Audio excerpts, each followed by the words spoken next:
October 1st, 2018, regular city council meeting is called to order. Everyone please stand. Yeah. I pledge allegiance to the flag of the United States of America and to the republic for which it stands, one nation, under God, indivisible, with liberty and justice for all. But everyone please remain standing. We'd like to ask Evangelist Cooper to please come and give us prayer.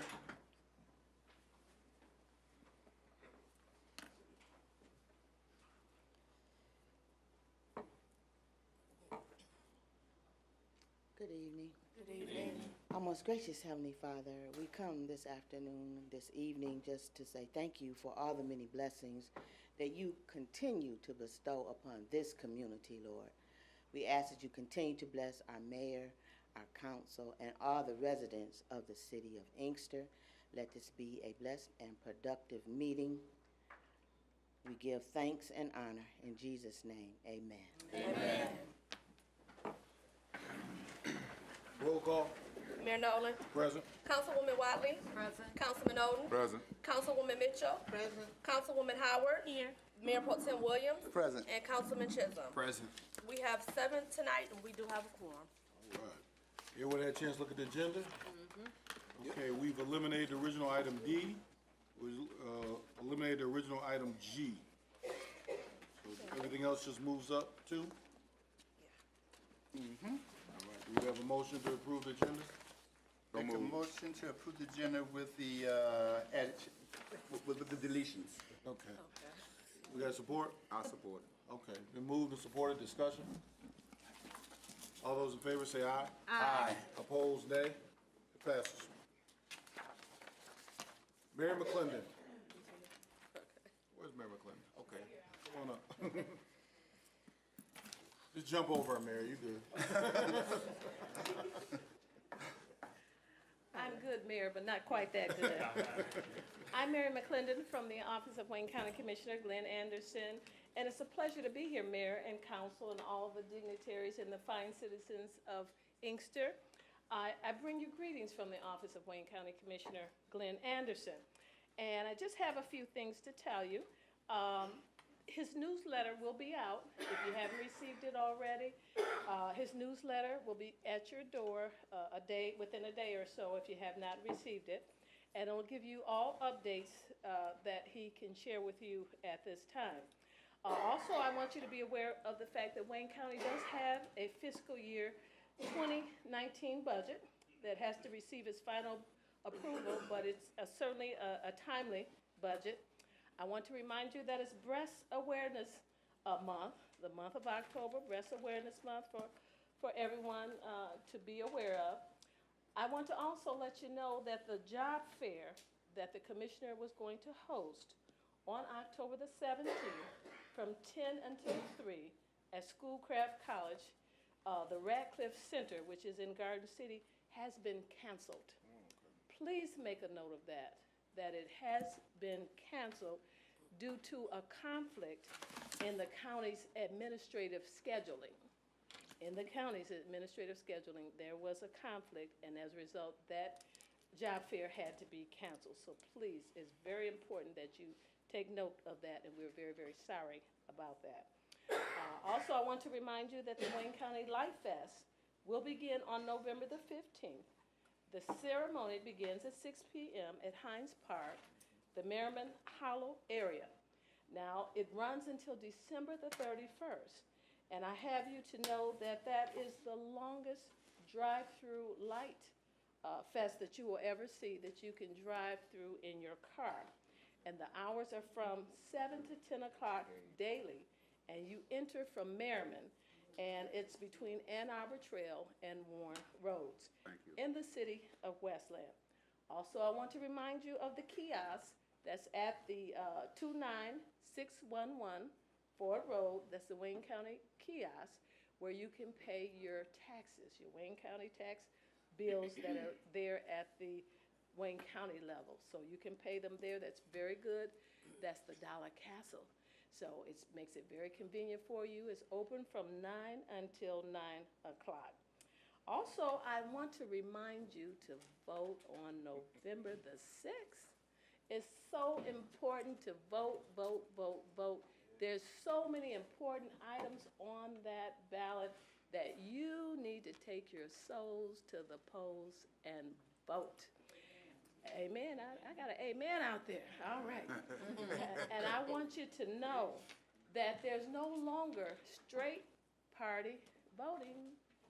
That's per a recent court action. So as you just push, you just circle whatever you do in your community. Each community is a little different. You can't just do that one thing anymore and get a certain party. You can't do that anymore. You have to go down and vote for each person in the party of your choice to register a vote for that individual. Okay, do I need to say that again? Because it's very, very important. You have to vote for everybody that you want to vote for. No more just one check or lever or whatever it is that you do, a circle, whatever you do in your community, not just one anymore. Vote for your candidate of your choice.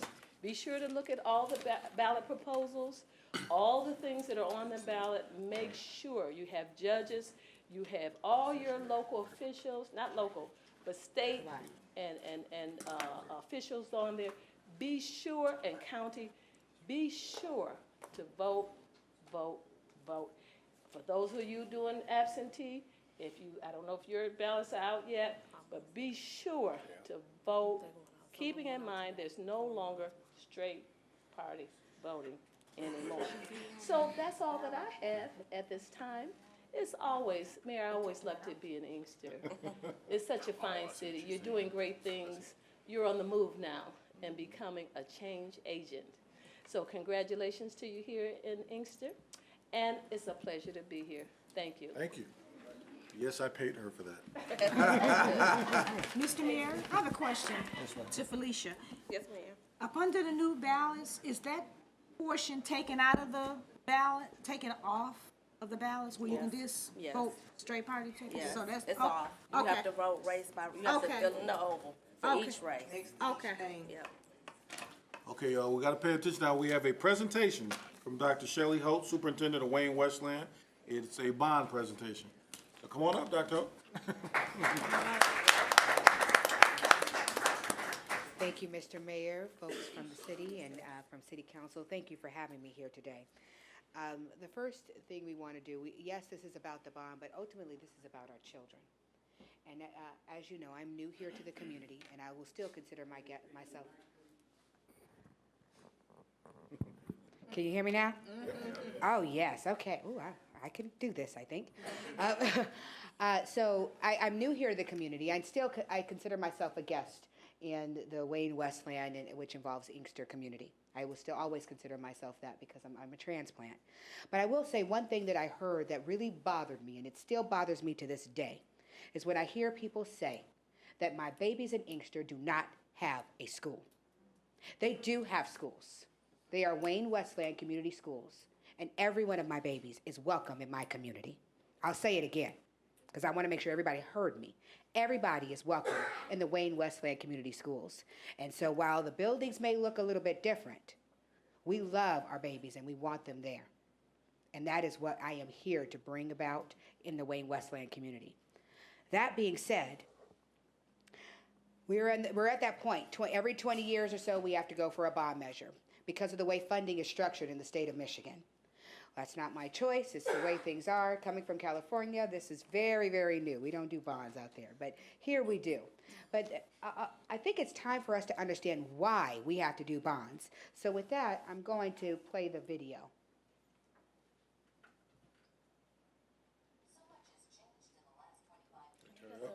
Can we turn it up? Put a mic to it.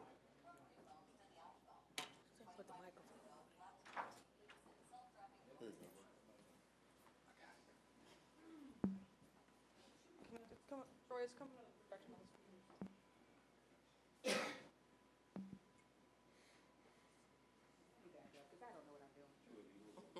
I am not the one. I can stand there and have no idea. So this is a video that came out of the state of Michigan because they did a study around how much it costs to educate a child in the state of Michigan. Science fiction. Yet today, we still fund Michigan schools the same way we did 25 years ago. Michigan spending per pupil and student performance have dropped dramatically.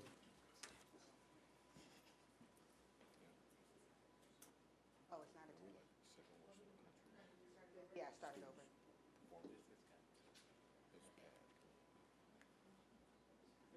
So much has changed in the last 25 years. Encyclopedias have given way to Google, rotary phones to the iPhone. 25 years ago, flat-screen TVs and self-driving cars seemed like science fiction. Yet today, we still fund Michigan schools the same way we did 25 years ago. Michigan spending per pupil and student performance have dropped dramatically in the last decade. A new approach is needed that prepares all students for college and the 21st century workforce, and one that recognizes all students are unique and have a wide range of learning needs. The School Finance Research Collaborative has completed Michigan's first comprehensive school adequacy study to determine what it truly costs to educate a child. The collaborative is a diverse bipartisan group of business leaders and education experts, from Metro Detroit to the UP, who agree we must change how Michigan schools are funded. The collaborative study was recently completed by the nation's top 2 school finance research firms, with input from nearly 300 Michigan educators. The study determined that per pupil funding should be increased to provide all students with a high-quality education that helps them achieve and succeed. The study found that it costs a minimum $9,590 to educate a child in Michigan, regardless of location, income, learning challenges, or other circumstances. That amount does not include transportation, food service, or capital costs, and only includes pension costs at 4.6% of wages. The report recommends that brick-and-mortar charter schools and traditional public schools should be funded at the same level, and it quantified additional costs for special education, English language learners, and students living in poverty. The report concluded that 10% additional to the base cost should be provided per career and technical education enrolled student. It found it costs $14,155 to educate a preschool student. The report also determined that funding must be adjusted based on district size, with smaller districts receiving increased funding. And the report concluded that districts in geographically isolated areas and student transportation costs should be addressed so that the unique needs of every district or charter school are fully funded. Rather than a cookie-cutter, one-size-fits-all approach to school funding, Michigan's school finance system needs to take a more research-based, individualized approach. Michigan policymakers now have a roadmap to provide adequate and equitable funding for a pre-K-12 education that prepares all students for bright futures. So while Michigan currently ranks at the bottom in student performance, this new study charts a bold course to change that. So much has changed in the last 25 years, and now it's time for the way we fund schools to embrace the future and change as well. To read the study or learn more, visit www.fundmischools.org. So as you heard in the video, it costs $9,590 to educate a general education student in the state of Michigan. That's absent food costs, transportation costs. If your child is in any way traumatized, if they're living in poverty, if they have any kind of special needs, if they're an English learner or a standard English learner, which many of our African American students are, if there is additional cost associated with educating our students. And they have an entire formula around that. Ladies, can you? So what we are looking at, while we will not be able to close the gap with the bond funds, what we will be able to do is use our general fund dollars to continue to fund our instructional programs, and using our bond dollars, we'll be able to fix our aging facilities. One of the beautiful things about Wayne Westland is their facilities, but the average age is about 58 years old. So these are very, very antiquated buildings, but if you've walked through them, you've seen that they've been maintained beautifully. It costs money to maintain something that beautiful. And so we are looking at ensuring that safety and security is #1 on our list. If you walk into our schools, as you know right now, some of our schools you walk in and you can go directly to the office. Others of our schools you walk in and you have to go kind of a long hallway, or you have to go around a corner, etc. Each and every one of those steps that is not directly into the office is a safety hazard for our children and our families. And so we want to ensure that every school has a Sally port as they are entering. If you have this pamphlet in front of you, which the ladies will have, and can come around if you need more of them, we can get more. You can see a picture of a Sally port in the actual literature. So I'll hand one to you, Mr. Mayor, and then we'll get ones for the rest of City Council. A Sally port basically is ensuring that the kids or whoever is coming to visit the school has to stop somewhere first and then proceed throughout the rest of the building. Other pieces within safety and security have to do with ensuring that our monitoring systems or our security systems are up to date. Right now we have an analog security system. If you don't know, analog is very old. Let me just put it that way. and we'll leave it there. It's not digital. The police force does not have access directly to being able to access our security system, and that's important for a community like ours. The other 4 areas of the bond, because there are 5 major areas. One is infrastructure, and we're going to talk a little bit about what infrastructure is. It really has to do with everything behind the walls. The walls in Wayne Westland look very beautiful on the outside. If you go behind those walls, you can see every bit of those 50, 60, 70-year-old buildings. Learning environments need to be brought into the 21st century. As I mentioned, I am a transplant here, so coming here and looking at our buildings compared to where I came from, or even having folks that come from other areas that come into our schools, there is definitely a difference when they walk through our schools versus others. So we want to ensure our learning environments are brought up to date. Energy and operational efficiency has to do with how well we spend our funds. If our buildings are not energy or operationally efficient, we are spending more in our of your tax dollars on energy and basically our energy bills than we need to. And finally, buses. One of the things with Hicks Elementary, this is our first year that we are doing 100% busing to Hicks Elementary, which is the one school that is located in the city of Inkster. And the reason for that is because we want to ensure that our kids and our families are able to get there every day. We can't educate babies whose minds aren't there. But 80% of my fleet needs to be replaced. And so with needing that, we really have to look at how do we essentially ensure that the safe transport of our students back and forth to school. And I do have to make an announcement today because I am so excited. Today was the first day that we were able to, in Wayne Westland, 100% of my babies get free lunch. 100%, starting today. That's huge for our community because that was not happening before. And we were able to make a call on Thursday. They told me yes on Friday. I was like, I don't care what y'all need to do. We start this Monday. Everybody eats. So we'll figure out the logistics, but everybody ate today. And they're going to eat tomorrow too. Oh, that's good. So with this bond proposal, $158 million. This is basic needs, no fluff. What do I mean by that? When we went in to look at everything that needed to be fixed right now, we were over $300 million. There is no way on this God's green earth I could come to our community at this day and age, at this time, for a $300 million bond. Wasn't going to happen. So I sent the team back. I said, you got to make it more basic. We want the basic of the basic needs. And so things that were eliminated, to be quite honest, we eliminated the new furniture. We eliminated the new playgrounds. We eliminated a lot of the new things that we really wanted to do. And this is basic needs. I'm talking boilers, buses, infrastructure, internet, basics for what we need to do school. How is that going to be phased out? It'll be in 3 phases. In the first phase, you do see that the high schools begin. That is because every child can take advantage of our high schools, every single child. And so we always start with a bond measure with the high schools, knowing that our kids can matriculate in. In the first phase as well, though, will come air conditioning for every single classroom in Wayne Westland Community Schools. Air conditioning is not a luxury. Can you hear me? All right. I got 2 mics, so we're going to make sure. Air conditioning is not a luxury. It's not a luxury anywhere else. It doesn't need to be considered a luxury here in Wayne Westland either. And so we're going to ensure that every classroom gets air conditioning. But just to understand, every classroom to get air conditioning, every single classroom is $35,000. $35,000. When you start adding this up, that $158 million over the next 20 years, you see how quick it just gets eaten away. And so, next slide, please. Thank you.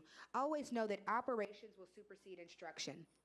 If the lights go out in your house, are you worried about what's on the TV? Because it's not on. Are you worried about what board game you're going to play with the family? No. Are you worried right at that moment about how well your child can read? Not at all. It doesn't come up. It's the same thing in the school building. If I have water mains breaking and electricity is not being able to work and the water main keeps going out and these things keep on happening, we cannot focus on instruction. We need everyone in our district to be able to focus on completely on instruction. This is inside of Franklin. This was just last week. When it rains, it pours indoors. That's not okay. But here's the deal. I cannot put $15,000, $20,000 into that to fix it, especially when we are not sure yet what buildings we are going to consolidate. So while having buckets and such in the buildings is not what we want to have, I'm also not going to now put money into buildings until we know which ones we're going to consolidate. So we do keep doing these patchwork jobs until we can pass this bond and be able to move forward. Because if I don't pass the bond, I now have to make decisions about which of these I'm going to fix. How do I decide which leaky roof gets to be fixed? How do I make that decision? Please, I'm asking you, don't make me have to make that decision. So the next few slides are going to tell you a little bit about what's going on in our building. This is our current phone system. I mean, I just imagine a woman with a headphone on going, okay, 65722, and, plug it. This is why on the first day of school, 7 schools didn't have the phones working. It's an antiquated system. That is a green screen computer. Yes, it still works, but do we really want to test it? And this is the back of what that is. Here are my boilers. The life expectancy of a boiler is 25 years. The average age of the boilers in Wayne Westland is 45 years old. At what point are we saying that is enough and this becomes a hazard? Now, we are up to code. Please don't take this as, okay, we're not up to code and something's going to happen.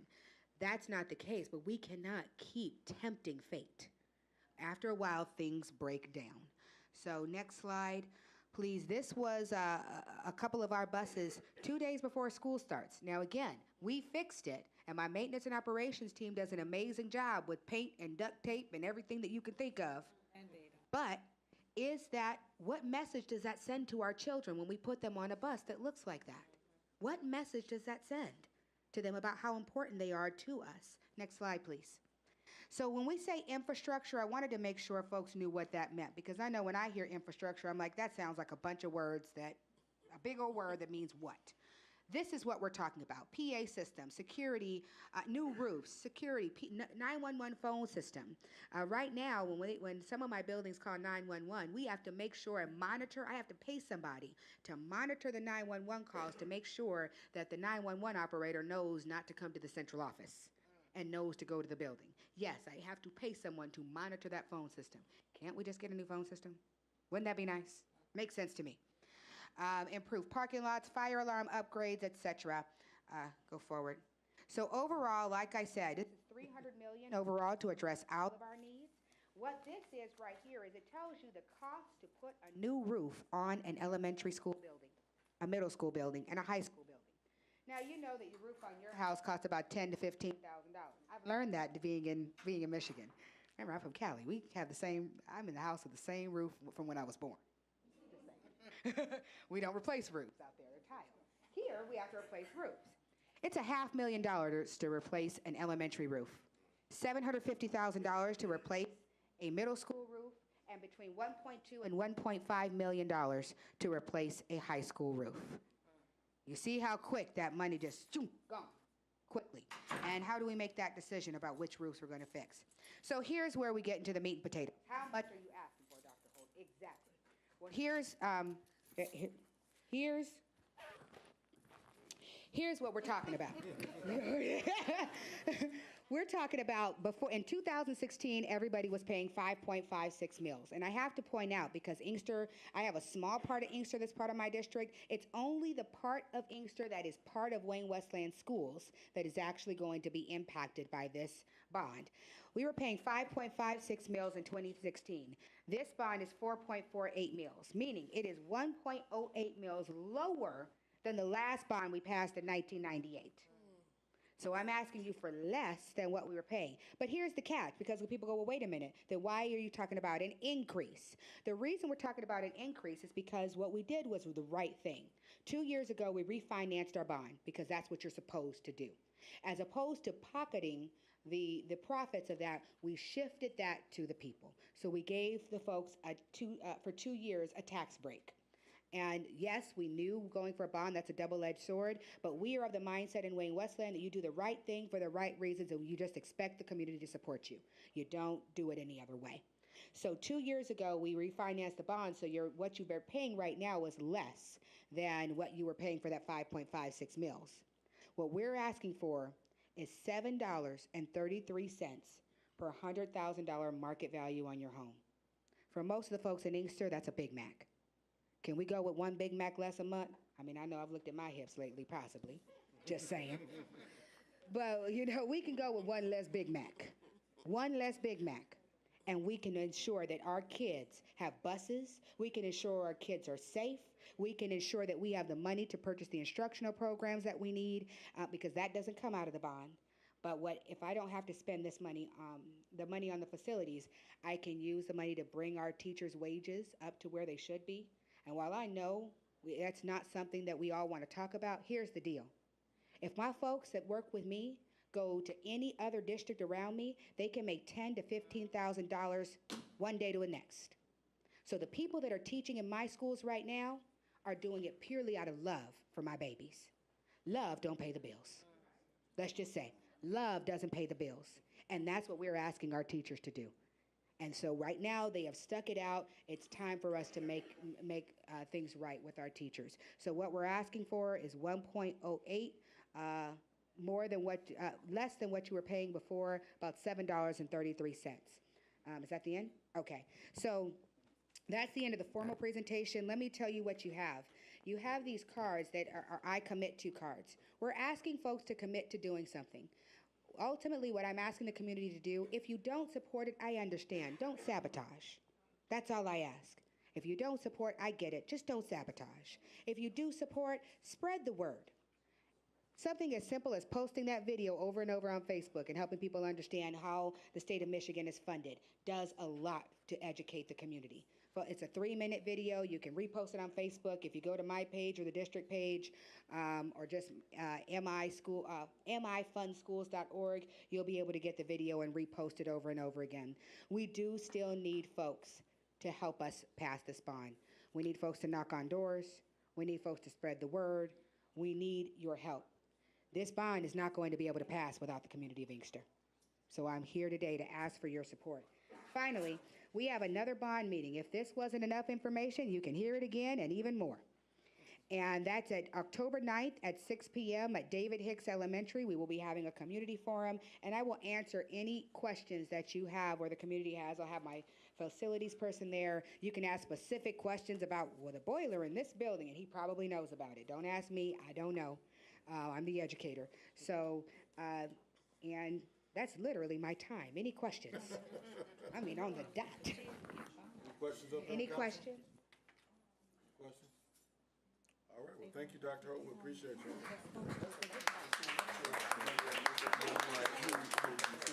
If you need any other presentations, I'll come. Okay. All right. Move on down. Consent agenda,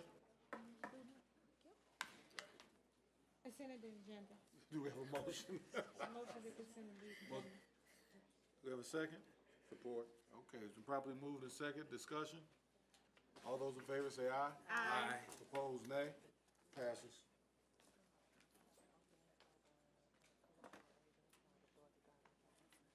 Oh, okay.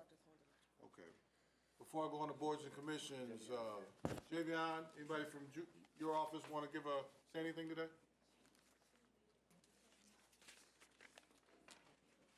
Everybody knows Javion Johnson, Chief Staff for State Rep Joel Jones. Good evening, Mayor, Council, citizens of Inkster. Just want to say hello on behalf of State Representative Joel Jones, who's currently in Boston doing a conference for Forbes 30 Under 30. He sends his well wishes and hopes to see you all soon. So just want to give a nice shout out to you all. Thank you. All right, thank you. Boards and commissions. As you recall from last meeting, Ms. Gardner passed, so we have an opening on Commission on Aging. So if anyone have any nominations, or if you don't have any tonight, please come back with some. That's an important commission. She also was on the Brownfield as well. She's on Brownfield too? Mm-hmm. Okay. So we need to, it's 2 spots we definitely need to fill. Any-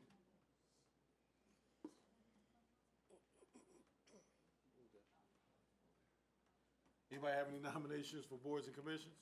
Nope. No? Okay. Move on down. So we have first reading. Council to offer a first reading of text amendment to the city's zoning ordinance to address zoning and site improvement requirements for mobile food vendors, food trucks, mobile food courts, per the recommendations of the Planning Commission. For a list of affected ordinance sections, please see the background information that is in the packet. New business? Consider authorizing the administration to accept the proposal from Alfred Benish and Company to put together a sewer system hydraulic modeling, Phase 1 data collection on a time and material basis in the amount not to exceed $30,000. Funding source will be the Water and Sewer Fund budget. So move. Support. Been probably moved, supported, discussion? Mr. Chair, I think that we should have Jerome speak about this so people at home can. It wasn't televised. Okay, just real briefly, could you say what we're doing with this study? Basically, this is a roadmap for the city of Inkster to develop plans to do corrective action for our sewer citywide. That was the brief version. Thank you. To keep it simplified is it's a plan. It's put on paper. It's a plan that's put on paper that allows administration and council to make financial decisions as far as what areas we will address to improve our sewer system. We will have the blueprint first before we begin to spend money. Mr. Mayor, I have a question. I know earlier we talking about what Councilwoman Watley was asking what happened to the past stuff and it got damaged, lost in the files. Does this stuff go like into our digital files now for future? Yeah, these would be our records. Yeah, we'll have electronically saved. Okay, right. And we're switching our system over to a cloud system. So if everything flooded, we would still have all our files in the cloud. Cool. So we don't have to worry about that in the future. Okay, everybody understand that? Any questions for Jerome? Any more discussion? Okay, all those in favor say aye. Aye. Opposed, nay. It passes. Consideration and approval of a special land use for proposed medical marijuana cultivation facility to be located in a new purpose-built structure at 2424 John Daly in the M1 Light Industrial District with the conditions noted per the recommendation of the Planning Commission. Daniel Victor for Inkster Pine Park LLC, previously Gulf Shore Holdings, is the applicant. We have a motion?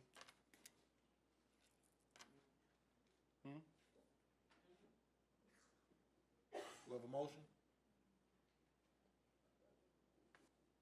So move. Get support? Support. All right, it's been moved and supported. Discussion? All those in favor say aye. All opposed say nay. Nay.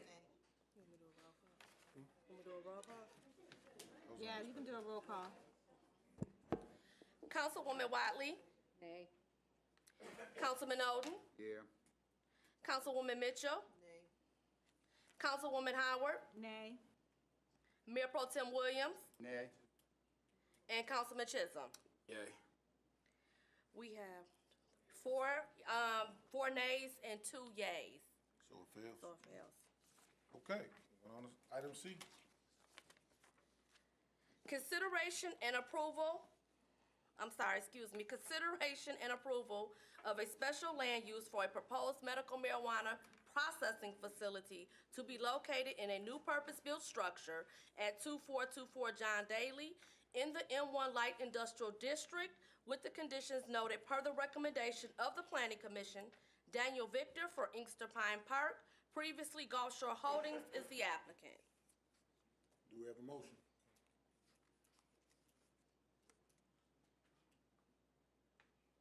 Do we have a motion? Okay, we'll move on to item D. So it just, there was no No motion, motion. so it dies. Item D, consider implementation of an Inkster nuisance abatement program that would expedite blight elimination through rehabilitation and/or demolition. So moved. Support. Support. David, do we need to make a record on the special land use? Don't we supposed to make some sort of, Came out of planning just this week, last week? last week. 'Cause I know in the past, we had to make some sort of record of As to why, why. as to why, because, for legal reasons? I wasn't at the planning meeting, Arthur, were you at the planning meeting, Adriana? Yeah, if this was recommended by the planning commission, It was. yeah, you have to articulate some reason on the record as to why you felt, to avoid litigation, it came out of our own recommendation. Yeah. I mean, so we're gonna have to back up, y'all, and go back to item B. B. Mr. Mayor, I guess I can speak on District 5. I've had a lot of residents that was not in favor of this. And so sometimes it's, it's hard, but sometimes we gotta look at the residents and what they feel. They live around there, not me, but that was my reasoning of not approving it.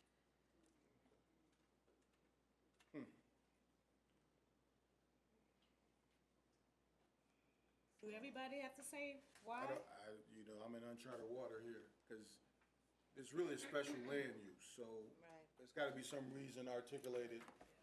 And since the planning commission recommended it unanimously, you guys gonna have to articulate something, because otherwise, we could be in a situation. But isn't it, I'm sorry to cut you off, but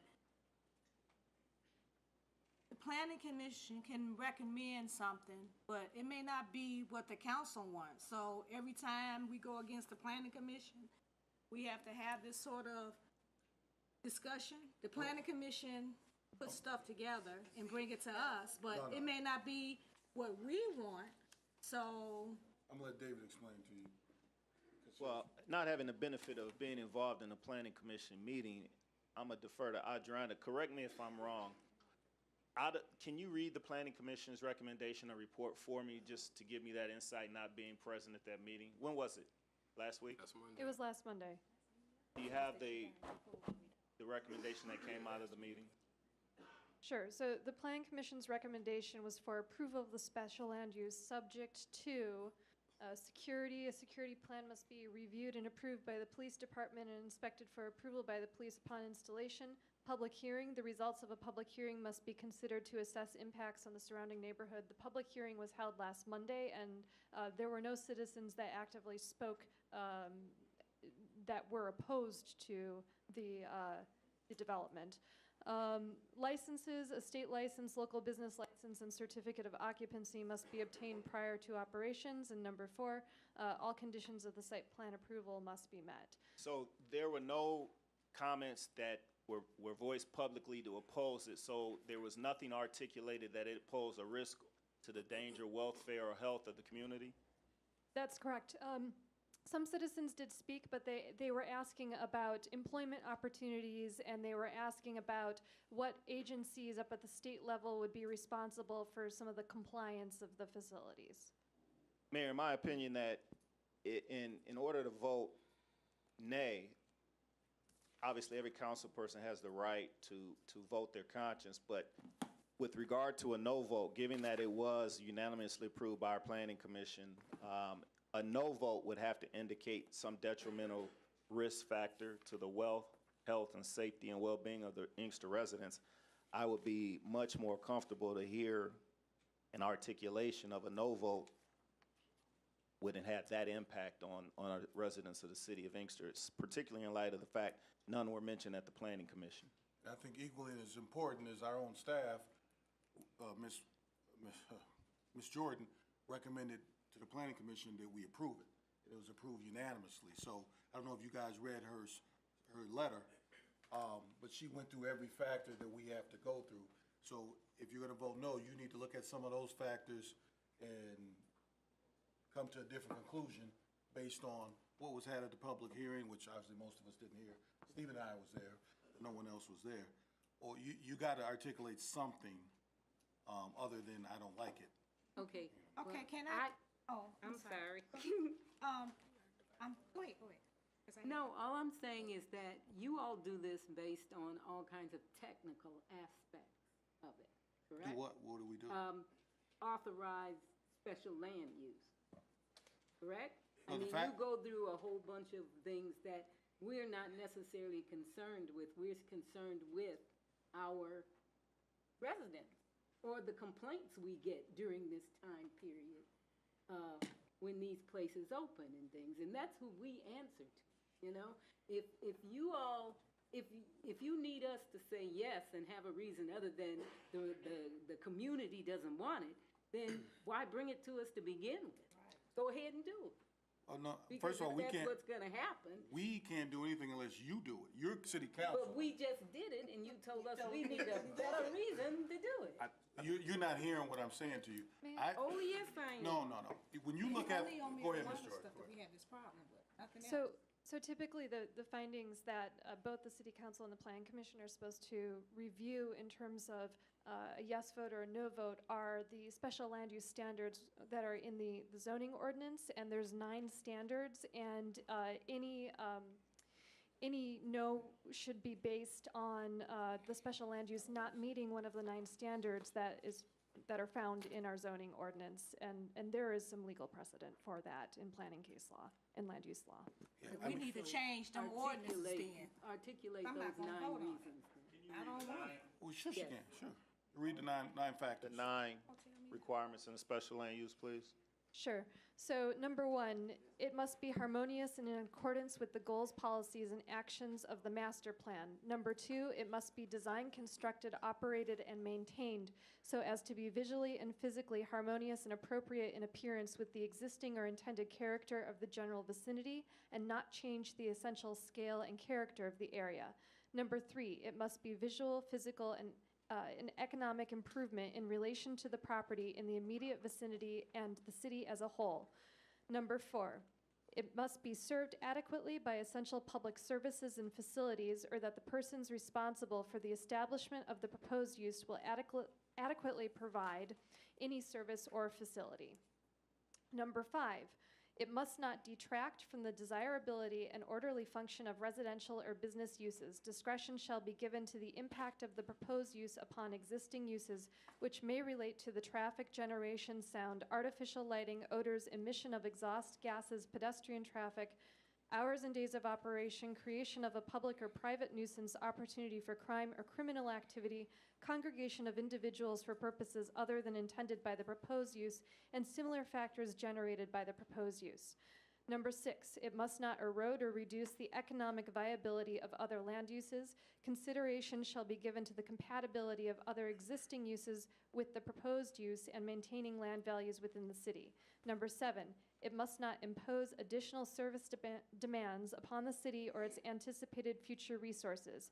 Number 8, it must further and enhance the health, safety, welfare, morals, character, comfort, convenience, and policies of the city, and must not create excessive additional public cost or be detrimental to the economic welfare of the city.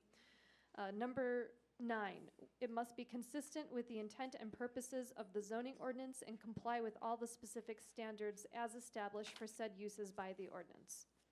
Mr. Mayor, can I say something for the record too? Sure. With all due respect, this is one of the things that with all due respect, this is one of the things that one of our commissioners has been voicing about trying to get the community more engaged with attended planning commission meetings because they're very poorly attended. Sometimes there's 2-3 people in the audience, if any at all. And when these issues like this do come about, at that time and during all the public hearings, that's the opportunity for all of the community as well as all council persons to speak their piece. That way we can handle it at that level instead of tonight because we have a decision to make. Yeah, I mean, I understand there's not a lot of things. There's some things that come before us that I personally don't like. But what we have to do is we got to follow our own ordinances and the state law. So if we're gonna say, you know, if you wanna vote no, you're gonna have to articulate one of those 9 reasons, it'll affect us this way, blah, blah. You have to protect the record. Because as you know from the past, we've had these situations, and we find ourselves in lawsuits.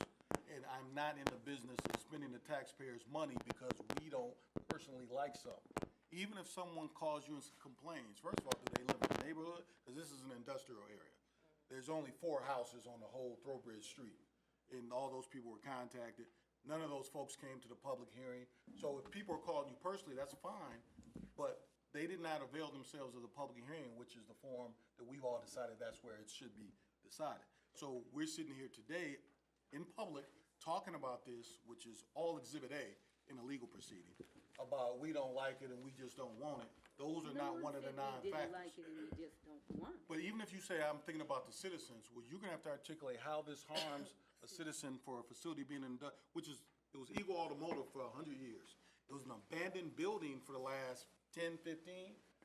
Not more. If not, who knows what was going on there? The building has already been knocked down, which improves the situation right off the bat.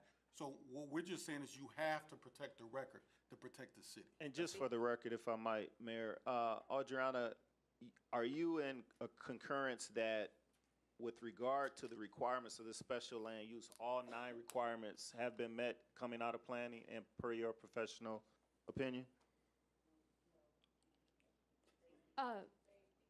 Yes, I actually am, with exception to the one of the conditions, which is that as part of the conditions compliance process, after the final site plan would be approved, the police department is required to inspect and approve a facility. All right. So my concern, Mayor, is obviously the council can vote as they choose, but if we do not articulate a reason, what we do then is leave ourselves susceptible to, you know, litigation. Absolutely. You know, whether they choose to articulate or not, they have the right to vote how they want, but just be cognizant of the fact that there are repercussions on how we proceed going forward. Absolutely. Let me ask the question. The information that was provided by the Adriana, that was information that was a part of the record in terms of the ordinance? The public hearing is part of the record, and the planning commission meeting is part of the record. Right, well, that's sort of what I'm getting at. I mean, that information is on the books here at the city. Sure. So then we are sort of putting ourselves in a position. You think? Yeah. Okay, here's a concern then, if you're talking about this. It says, number 7 says, we will not impose additional services or demands on the city or its anticipated future use. How do we know that? Ms. Jordan? That's a determination the planner makes. She's. But how do we know that? I'm just saying. Well, let's listen to her. So my response to number 7, after reviewing the site plan and the additional documents that were submitted, my response was that the proposed cultivation use will require extensive usage of water. To mitigate this, the applicant intends to reclaim and reuse 100% of the rainwater falling on the cultivation facility and the processing facility through the use of rain barrels and cisterns to collect the water. Additionally, I'm finishing up. Additionally, the cultivation facility will likely require extra police security and patrolling. A security plan has been submitted to the police department and must be reviewed and approved by the police department before this finding can be made. Sure. Sorry. Yeah, and as you recall, the cultivations, when they came before us, I don't know if they came before us, but all of the cultivation facilities were asked to sponsor one police officer annually to offset whatever services they may use. They won't use anywhere near the services that liquor stores use, some of these adult places we have here. There won't be runs going to the cultivation and processing center. We have runs going through the city every day. And this type of business is not gonna be anywhere near the runs going to it as we have in some of our other businesses who do not pay any extra taxes or anything to the city. So that's just, when you say services, that's what her analysis was. They came, we asked them questions. No one asked them about services today. So I was kind of surprised by the vote because the applicant was here. No one asked them about services last week. But now we're here talking about services after we take a vote. And that's what they're here for us to to inquire whatever our concerns are. You know, if you think the police is going out there 10 times a day, that's an issue. I just don't see it happening with this particular type of business. Mr. Mayor? Okay, on previous, issues that, say, commercial, doesn't have to be marijuana or what have you. If the council, the planning commission votes to, it's okay to do it.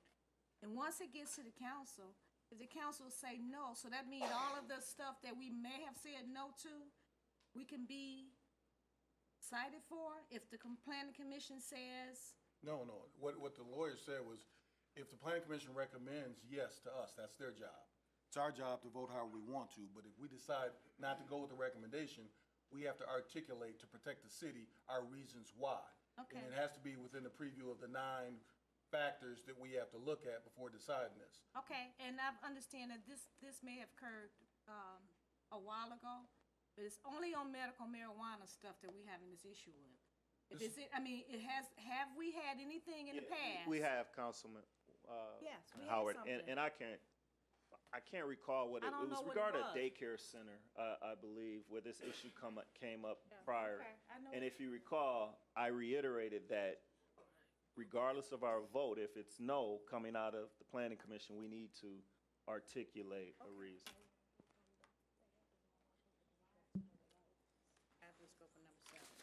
And again, my question again is, you know, this is an item that's a part of our ordinance. Am I not right?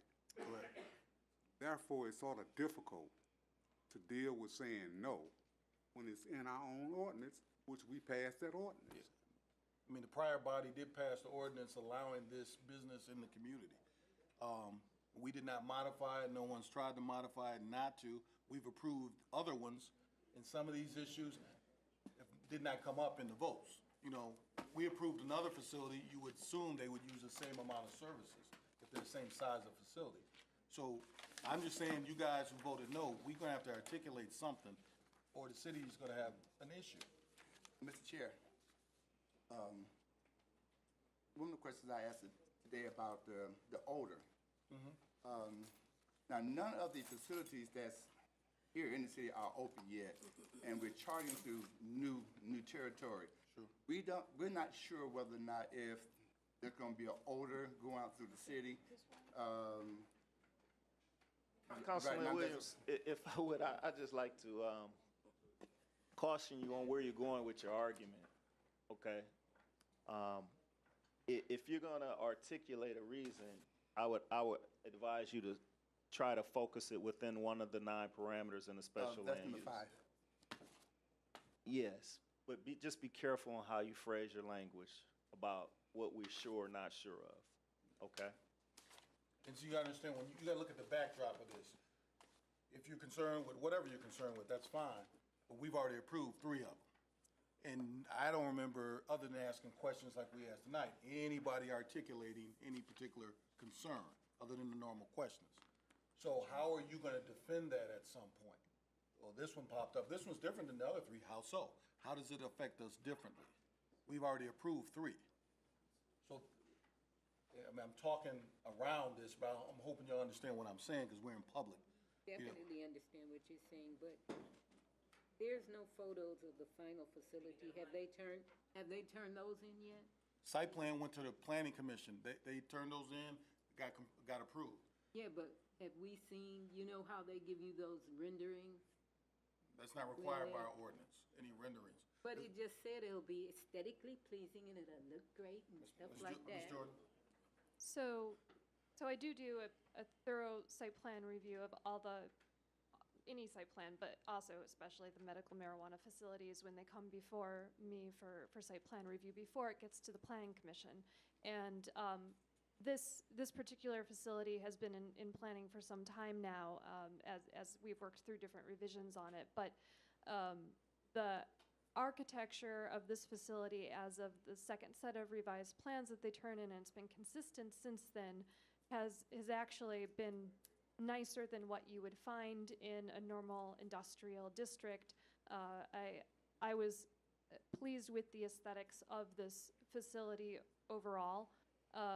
And in addition, by the time that this project got to the Plan Commission, it was the cleanest in terms of its site plan of any of the other medical marijuana facilities that we brought before the Plan Commission. It had the least number of issues.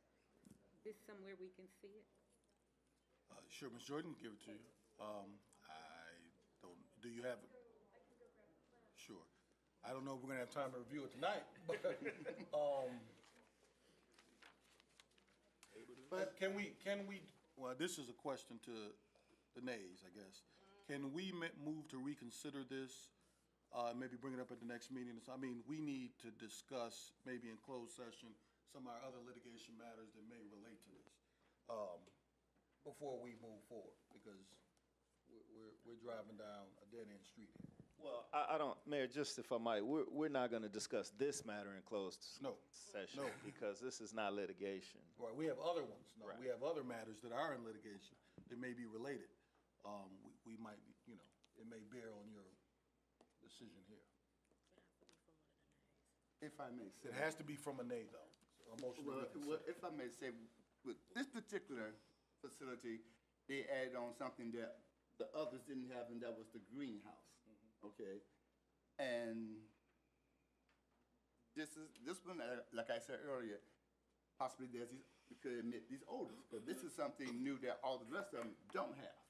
So this is a new addition to their facility. But they're gonna have the same. So the other ones don't have the greenhouse, so those got passed. But now they're adding on stuff.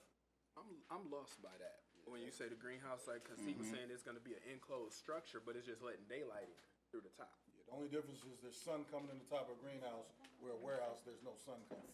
So it doesn't change the odor if you're using the same system to filter the air. So, I mean, I don't. So we gonna have a glass top or Glass top? let the sun come in? I mean, that's what greenhouse is, but, I mean, I've seen them before. All over the place. Still a different type of structure. But how does it, but I understand what you're saying, it's definitely a different type of structure, it's a greenhouse.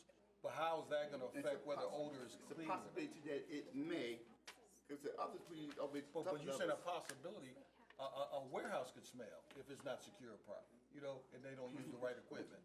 So all of them are possibly can smell.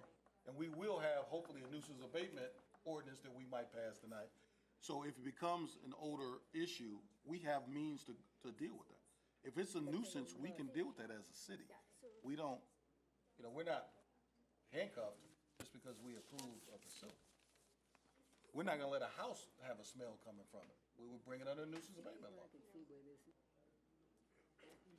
But anyway, we've already taken a vote. If there's no motion in consideration, we'll move on. Well, I have a question. I have a question on number 7 and number 8. 7, oh, for the factors? Okay. Can you demonstrate to me that it says here, additionally, the cultivation facility will likely require extra police security and patrolling? On number 7, can you demonstrate to me how that will not affect the city's budget, require the police department to lose, we're trying to build the police department, now we're gonna have a facility that may require extra policing. That feeds into number 7, number 8, which speaks to the health, safety, and welfare of our citizens. So putting those two together, I need some kind of indication that the health, safety, welfare of these citizens in the city of Inkster will not be affected, particularly when it says the cultivation facility will likely require extra police security and patrol. Mr. Carr, can you come address your security system and what will be at the facility?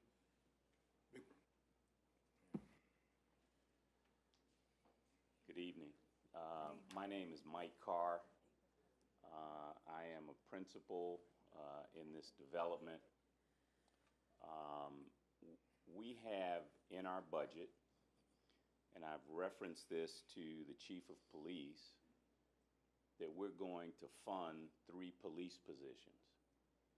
In addition to those 3 police positions, we will have private security that we're hiring for this development.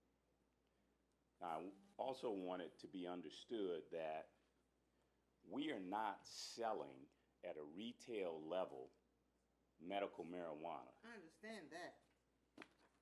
I'm clear on that. I know Okay. what you're doing.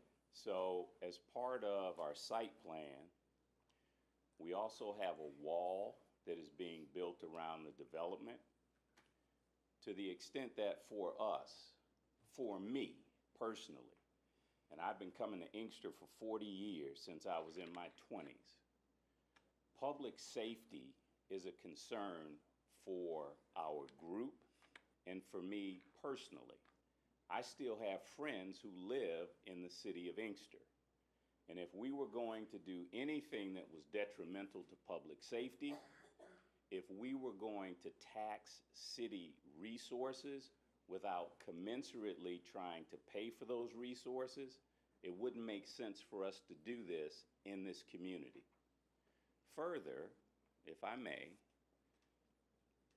we have tried to follow the ordinance and the rules set forth not only by the city of Inkster, but also by the state of Michigan, to the extent that we could put a development in Inkster on a parcel of land that no one was going to reuse. It's brownfield. We have submitted our due care plan to the Michigan DEQ. We are going to clean up that land, hopefully develop our development and employ residents of the city of Inkster, all in a very transparent fashion. If we are not adhering to what the council and the residents of the city of Inkster want us to do in terms of odor mitigation, we will make any necessary changes to exist in harmony with the residents and with the council. That's not a question here. This is not a, we're here to make a fast dollar and leave. Look at me. I'm the same as you. We are here to make a difference in the community. One question. Can I get, were you done with your statement?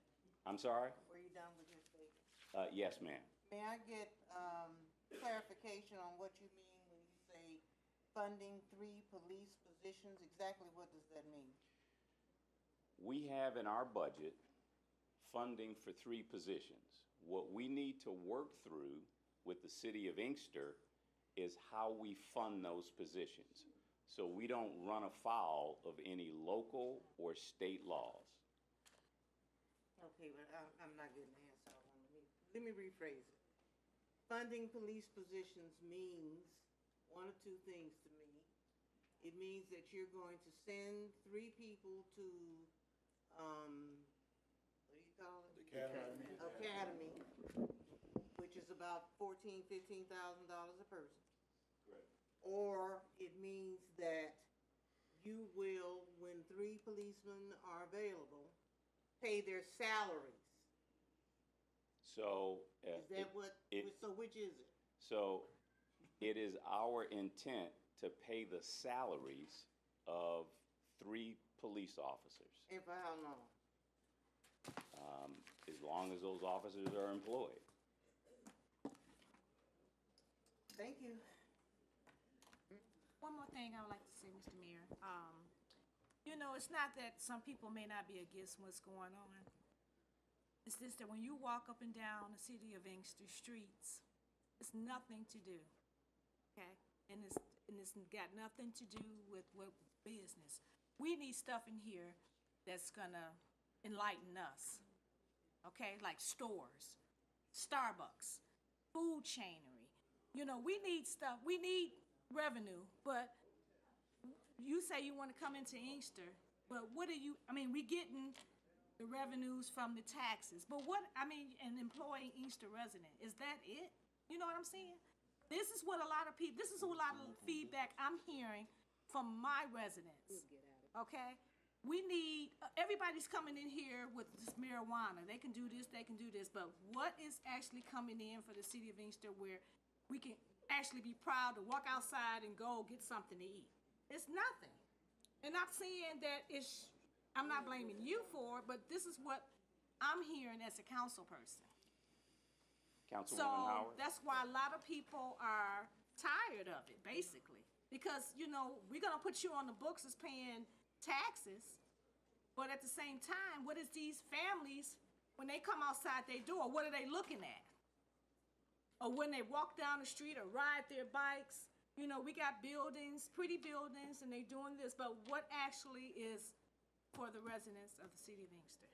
So, Councilwoman Howard, I cannot address having more retail or And I'm not asking you hotels. that, I'm not asking you to address that. I'm just saying this is what I'm hearing from a lot of my residents. I understand.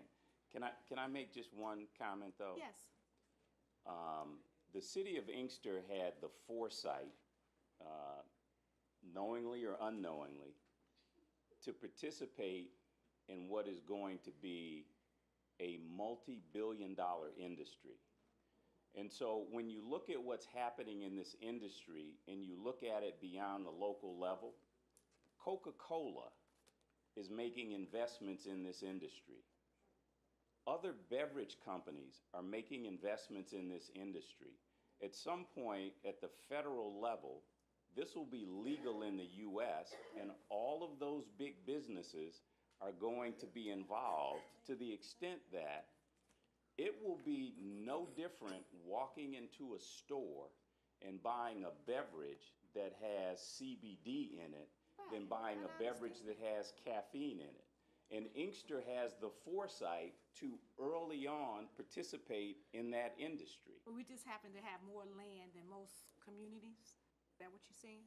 No, I'm not saying that. I'm saying that you had the foresight to say, this is an industry that we want to participate in addition to all the other industries that are available to come to the city of Inkster. Inkster's not the only city that has passed an ordinance where medical marijuana developments can locate. But for us, based on the connection to Inkster, it made sense for us to locate here. So I hope I haven't soured anyone. I'm not here to do that. We've already made a significant investment in the land there. We have followed the process. We've been forthright in what we've done. You've already approved 3 others. We would just like to be the 4th one approved so we can build the development and start operating. Ms. Jordan, you want to say something? Sure, so I just wanted to address the site just for one moment in terms of the land uses and you know, what it could be used for. So the site it's zoned M1 light industrial. So unfortunately, that zoning is never going to yield any walkable land uses such as retail land uses, restaurants, or any other sort of commercial facility. The land is zoned M1 light industrial, and it's subject to light industrial land uses. So if it's not medical marijuana, it could wind up being auto repair, it could wind up being manufacturing, but unfortunately it can't be retail. And the other item I just did want to draw attention to this evening that was on the agenda in terms of trying to get more of those walkable, desirable uses in the city is that I had also on the agenda the first reading for the food truck ordinance in the food truck courts. And we do have residents in the city or business owners in the city that are looking to do something like a food truck court to spur entrepreneurs in the food business to start up businesses here for residents with food trucks. Yeah, Mayor, and if I could just pick up where Adriana left off, you heard Mr. Carr indicate they've made a significant investment in the land. They followed the policies and procedures of the city. You see where we're going. We're going down a yellow brick road here. The land where he's in one zone is not going to provide the Starbucks, the restaurants. The intended use of this particular property is for what their proposal is. Some time ago, several months ago, this body decided that they were going to be opt into the medical marijuana laws. And the reasons were the Starbucks weren't here, Inkster had needed development, we needed resources. This is what came, this is the natural progression. And to now say no to something where it seems as if this applicant has done what he was supposed to do, when he was supposed to do it, just understand that there are ramifications for us not following our own laws, the procedures, and intent. And articulate, Councilwoman Mitchell, if 7 or 8 is your issue, we need to do that to preserve. You can't just speculate that I'm not sure that that's not how this should be done. I'm just out of abundance of caution. I mean, I think, first of all, every question I heard here was legitimate. But it's unfortunate we're having these questions after we've taken a vote. I mean, these questions are legitimate questions, and and some of these answers are better than any other business you ever had in the city of Inkster. Employing police officers, having your own security system, your own private security system. What do we expect from our businesses? If you build marijuana, then you got to build a Starbucks. We have to treat these businesses like we treat all our businesses. We can't make up special rules. Okay, you want us to reconsider, correct? No, I'm saying we should. One of the nays says reconsider. And I'm, thinking that, yeah, because we'll be doing this ad nauseum if not. So paying special attention that the only thing that we're voting on is not how we feel or how the citizens want us to do, but paying attention to the special land use. That is the only thing we're supposed to be voting on, correct? Correct. And it's going to be based on one of these 7 things. 9. Oh, yeah. I know math. But it's to let us move on. Let's move on to the next thing? Yes. Okay. Yes, so as a nay, I will suggest we reconsider. Okay. Is that what we're doing now? You did make a Well, motion. yes, I was gonna do that, David. Okay, I make a motion that we reconsider after, You want to finish everything else on the agenda before we reconsider? yeah. Okay, Can we do that? Okay. Reconsider that item. Let's do it. I mean, we need support. We need support. Support? Okay. It's been properly moved and supported. Discussion. Well, Mayor, I have been saying no for the longest. Right. So I'm right. gonna be a no anyway, but I'm Right. just explaining. Well, I understand. Thank you. Okay, all those in favor to reconsider, say aye. Aye. Opposed, nay? Nay. Okay, is it 2? Okay, so it passes. Okay, so we back to item B. We are reconsidering, so. And Actually, we're down C. to item. Item C failed. Well, B had failed, so we have. B failed, so that's what we're reconsidering. We was at C then. Yeah, and so We went to C, then we C jumped back died. up to B. There was no motion. So which one are we on? So we're on B. We're on B now.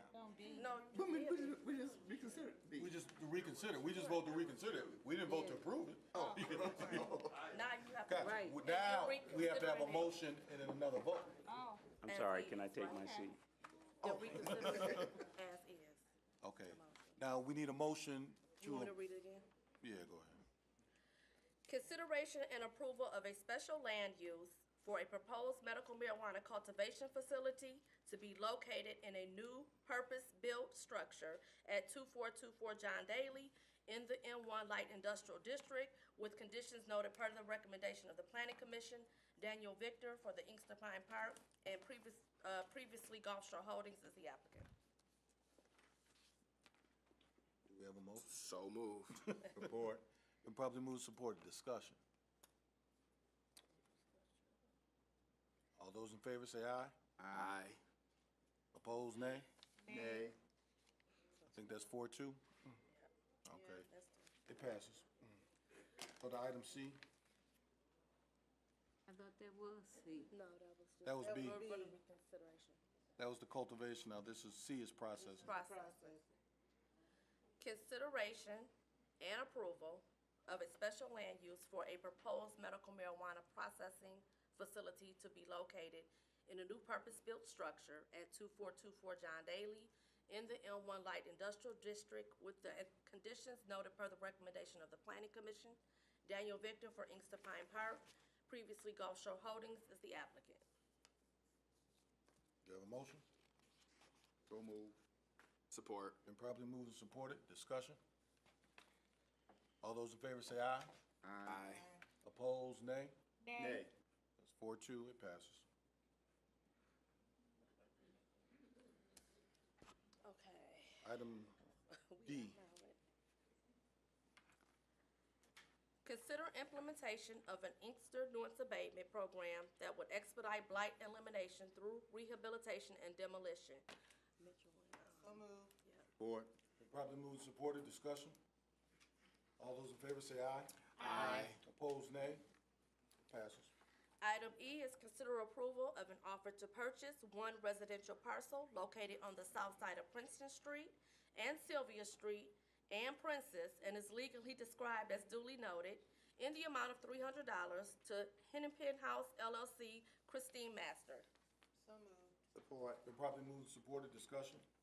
All those in favor say aye. Aye. Opposed, nay? It passes. That's it? Okay. Public participation? Grandma Jerry. Ms. Calhoun, come on up. Somebody help her? While she's coming, I want to recognize Melanie Hines. She's on the school board for Wayne Westland. We always recognize our public officials.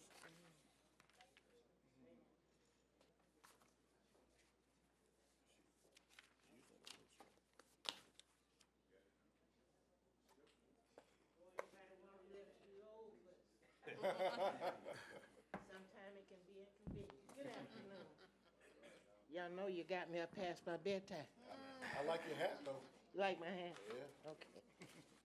I'm here in regards to Coats for Kids, one of my favorite charities. And this coming Saturday, we're having a luncheon, the cost of $10. And I'm begging all of you to buy a ticket for me. I got 10 tickets left. And I need to sell these tickets. And anybody in the audience that want a ticket.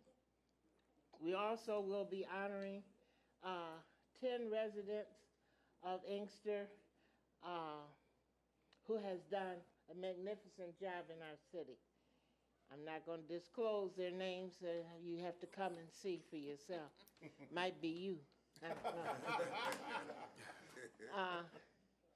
So we're going to have a nice, lovely dinner. I'm doing a little bacon, and that might make it interesting. And haven't seen some of y'all in a while. Okay. All right. Anything else? Any questions? Any questions? How many tickets y'all want? We'll see you after the meeting, Ms. Calhoun. I gotta wait that long? Yeah. Okay, it starts at 12 o'clock. Okay. Next Saturday, $10. Thank you. Thank you. Barbara Cooper.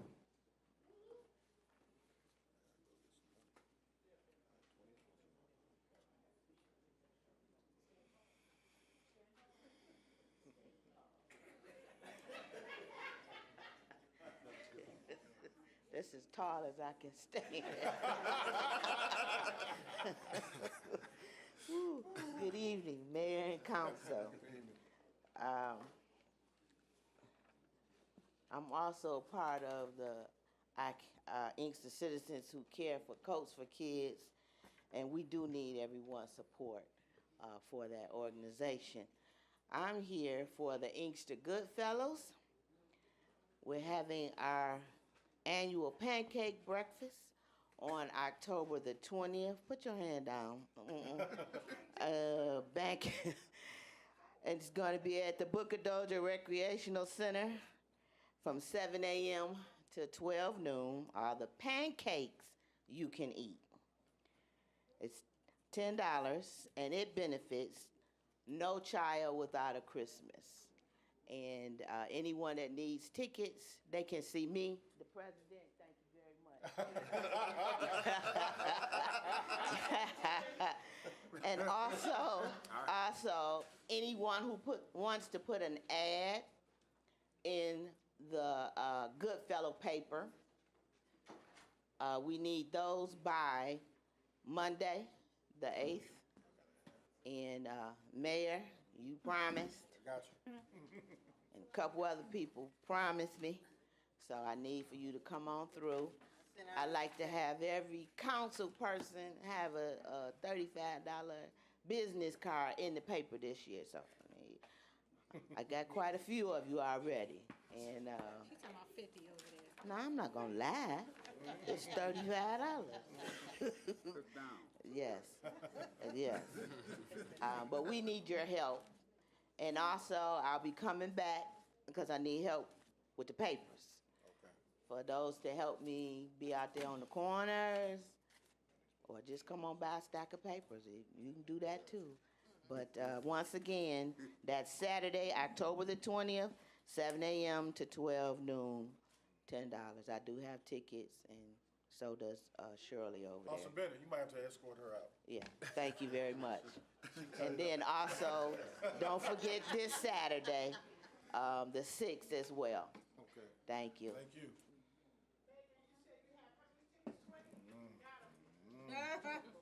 Officer Lebo.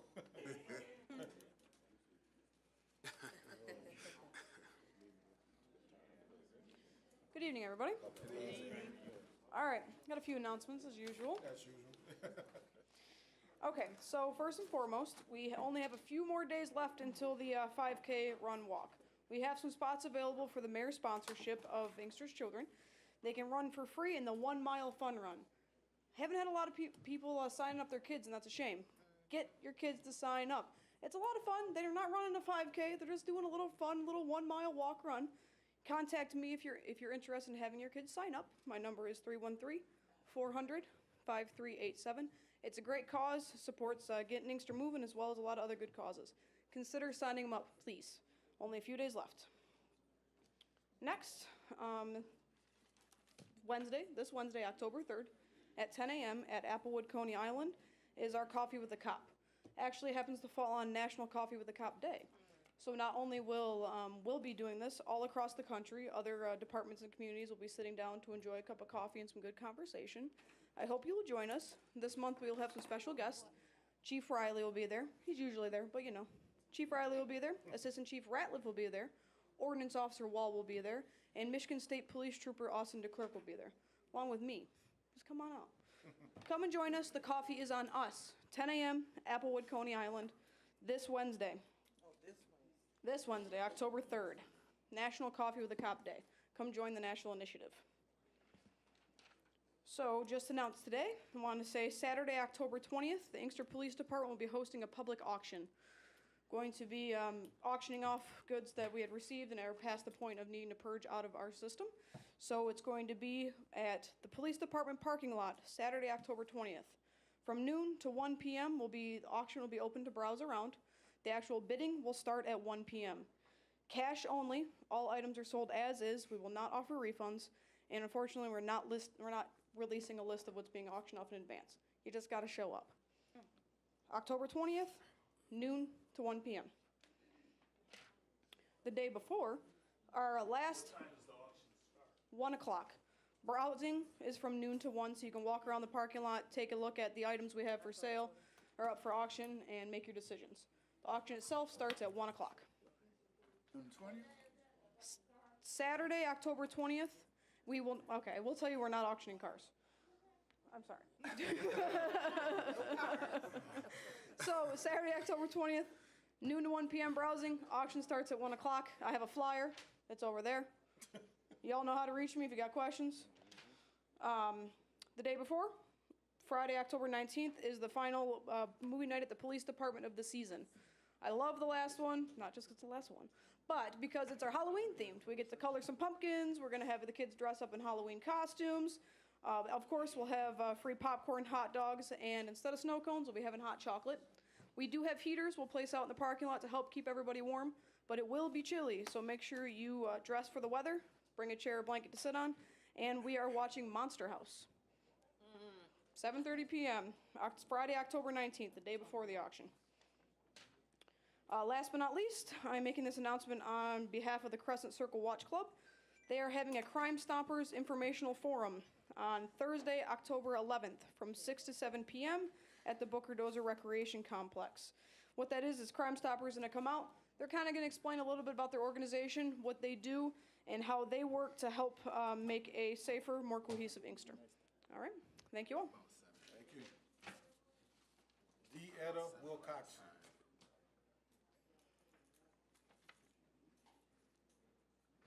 Good evening, Mr. Mayor, Good evening. City Council, residents of Inkster. I'm Deetta Wilcoxon. I'm a contender for the 13th Congressional District. I am a printed name on the ballot, running for both the full and the partial term. I've spent an enormous amount of time in Inkster and surrounding communities since we announced our candidacy. I am running on a platform of bringing well-paying jobs into the district. It is a known fact that the district is the third poorest district in the nation. In my estimation, that has to change. I am a real proponent of true public education. I believe in public education. I do not believe in charter public schools. I believe that's an oxymoron. I also believe in compassionate health care. The state of Michigan is about the business of enacting legislation that will cause sick people to get out of their beds and go to work or go and take classes. I think that that shows a lack of compassion on the part of the state, and I certainly do not want to see legislation at the national level that incorporates that kind of thinking. I believe in home rule, which means true participation in our democracy. It broke my heart to see your schools taken over, just as it broke my heart to see our schools taken over in the city of Detroit and the cities of Flint, Muskegon Heights. We have to be about the business of understanding that our democracy, a representative form of democracy, is premised on the fact that we participate in the process. We must participate. And so I am a proponent of participation. I just want you to know that I've been to most of the cities in the district so far. Before the election, I will have gone to all of them a minimum of twice. I'm doing that because I do intend, if it is the will of the people of this district, that I become your next representative in Congress, to be very engaged, very involved. I was at 3 of your churches yesterday. I have been around this district, and I intend to continue that. I just want to say, in sum, that I grew up on Irma Henderson's political knee. I started working for her when I was 17. I was one of the last legal minds to work in Coleman Alexander Sr.'s law department. I earned a bachelor's degree and a master's degree from the University of Detroit. I earned my law degree from Cumberland School of Law, which is the 11th oldest law school in our nation. It was so racist that it was burned down during the Civil War and re-erected on the old money side of Birmingham, Alabama, which is where it still exists. It admitted its first African-American in 1965, if you can believe that, and she was the daughter-in-law of millionaire, self-made millionaire, A.G. Gadsden, and he built a wing onto our law school. So I have a rich history of fighting. At 6 years old, I stared down Mr. Segregationalist himself, George C. Wallace. I was 6. I have been a proponent of the underdog all of my life. I fight for people who are voiceless. In the city of Detroit, I have been dubbed the people's advocate. I earned it. 40 years in the trenches fighting for the people. Last year, you all probably saw me on all of the news outlets when I fought the Pistons and the Illages over using our school aid money to build a stadium as opposed to educating our children, which was the intent of that tax money in the first place. Ms. Wilcox? Yes. Have I exceeded my time? Yes, ma'am. I just wanted you all to know that I am in the district now, and I do intend to be in the district in the future, again, if it is the will of the people. Thank you so much for having me. It's been an absolute pleasure, and I trust that this will not be my last time in the city. Thank you. Thank you. Octavia Smith.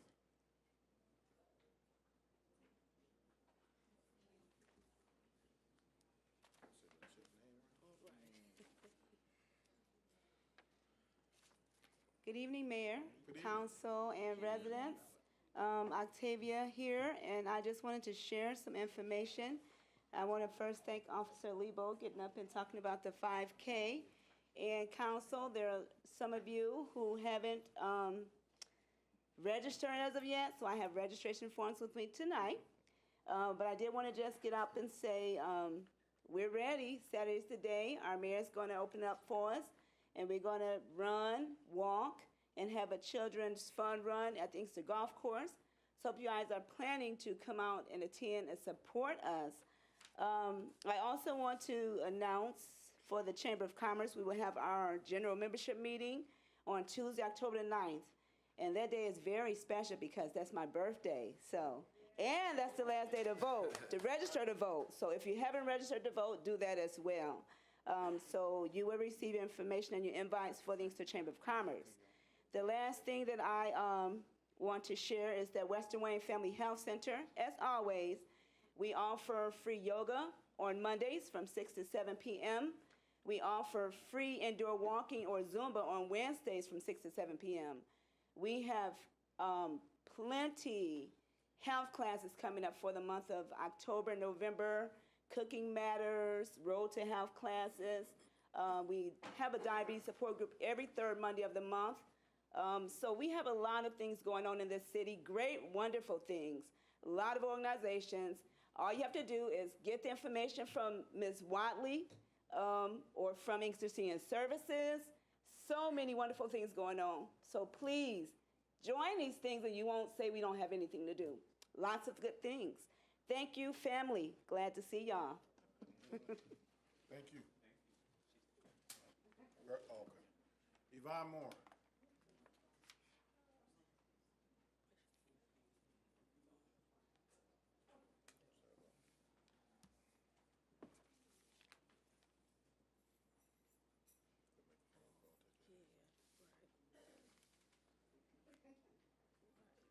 Good evening, Mayor, Council, and citizens of Inkster. I come to you tonight representing not only myself, but the city and also my residents in Inkster housing. As you know, we were seen on Channel 7 not in a good light, but that was due to all the protests that we have tried to let management know. I'm here now to let you know that there has been and has not been some progress, but not enough.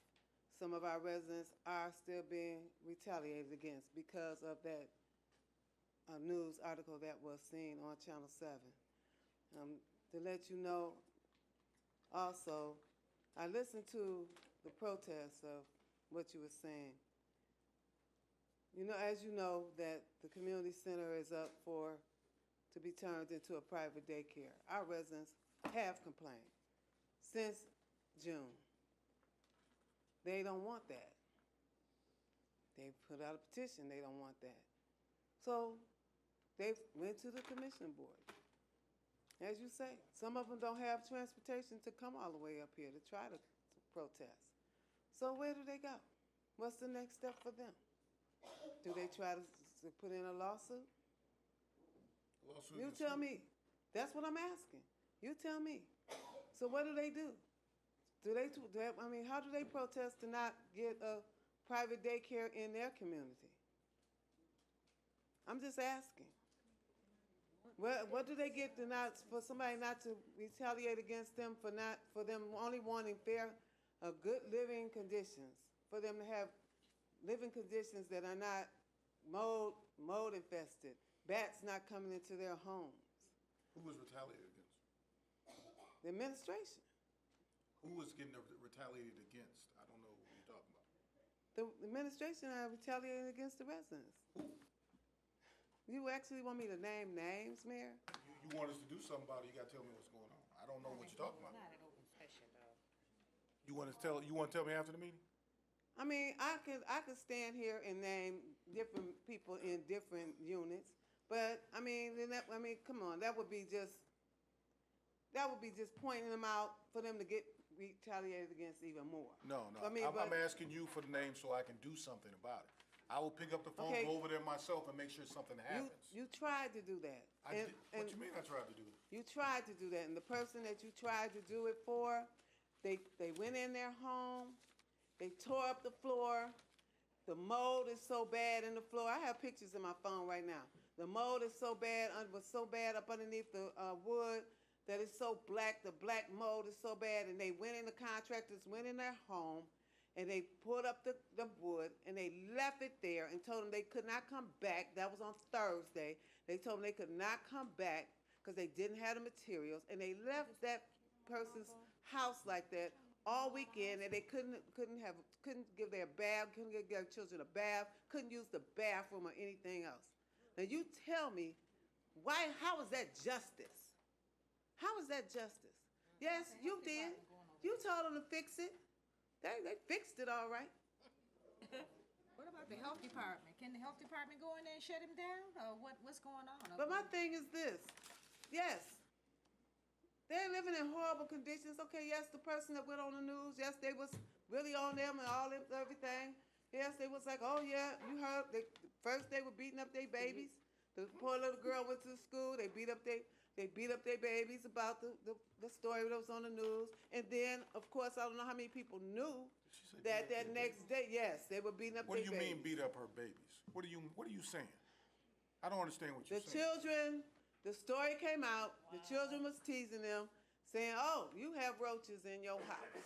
So then they were beating them up. Then the story came out, the principal from the Romulus schools sent an email out stating that they were going to have their school fumigated. Am I right or wrong, Pro Mayor Tim? And that they wanted them not to bring their backpacks to school. This went only out to the elementary school students, not to the middle school, not to the high school. And the teacher and the elementary school teacher said, "Oh, I'm sorry. It was not meant to go out to them. I'm sorry. It wasn't really directed to the Inkster students, but we didn't want any bugs in our school." So they took the story that was ran on Channel 7 and used it against our children. So you tell me, how is this right? Wait a minute. Didn't you call Channel 7? No, I did not. It was it was the president of Residence Council. No, it was not. So you guys are mad because the story went on TV? No, I'm not. No, I'm not mad that the story went out. The resident, the lady who you see on Channel 7, she sent them the video. She was sick and tired. When you heard the interim executive director say that he was not aware of the problem, that was a story. He knew about the problem because he had been in Miss Perryman's house 4 times before the story had aired. She had asked him. We knew that already. We knew he had been to the place. Okay. She also said that the problem has existed for 4 years. Yes, when roaches were in the wall. And after I found out about it, now she's being moved to a whole new unit. They just now called her today. Today. I found out before today. Today. But I'm just saying, Ms. Moore. I was there. If you tell me what the problem is, I'll do whatever I can. But if you want to keep it a secret, I'm not sure what we're doing here. I'm not keeping it a secret, Mayor, but I cannot tell you everybody that's being retaliated against, because then there's people in Denby, there's people in Lemoyne, there's people in Canterbury. Mayor, these people are getting retaliated against because they are complaining about the conditions that are in their units. And it's not fair. I would love to do something about it if you want to share who you're talking about. I can't just say, go over there and say you can retaliate against somebody. No, I mean, the petition has been sent out. I'll put it like that. The petition has been sent down to HUD. Ms. Moore, if I can make a suggestion, yes. Could you make an appointment with the mayor's office and you can have a chat with him She don't want to tell you. No, it's not that I don't want to tell you. That's not it. That's not it. It's not that I don't want to tell you. She don't have to say nothing, but what are we doing now at this point? We can talk privately. I want to address the issue. That's all. It should be through the investigation. Okay, we'll talk. Okay. All right, thank you. Will Miller.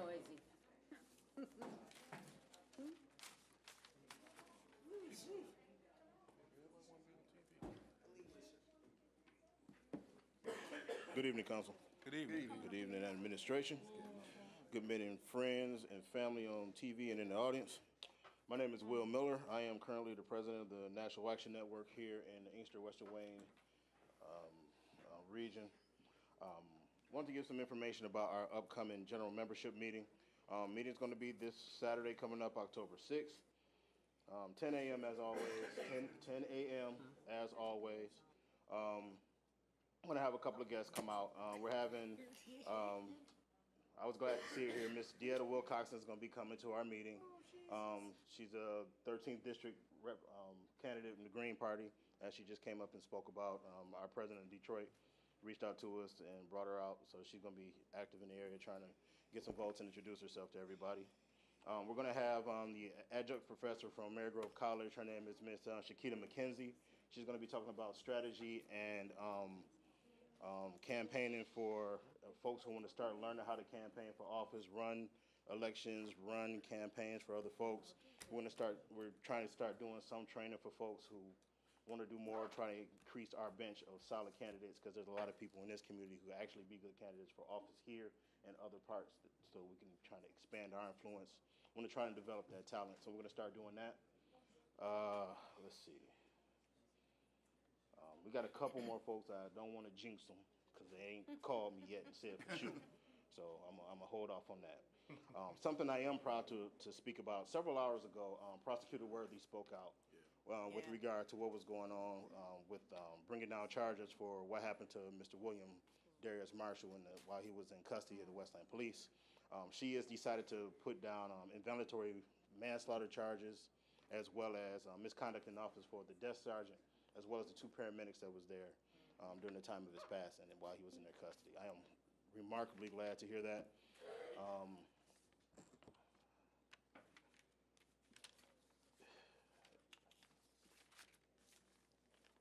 With that particular situation, I mean, you know, we have issues going on with Westland and, you know, things are going down. But that particular one was an atrocity that touched me and a lot of people who was out there on the picket line with us, showing our discontent for it.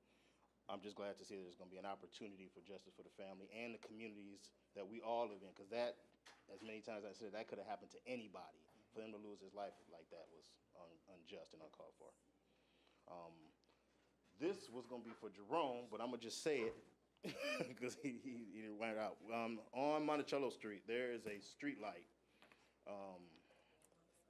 right across the street from my home that I reached out to them before with, and they jumped on it real quick.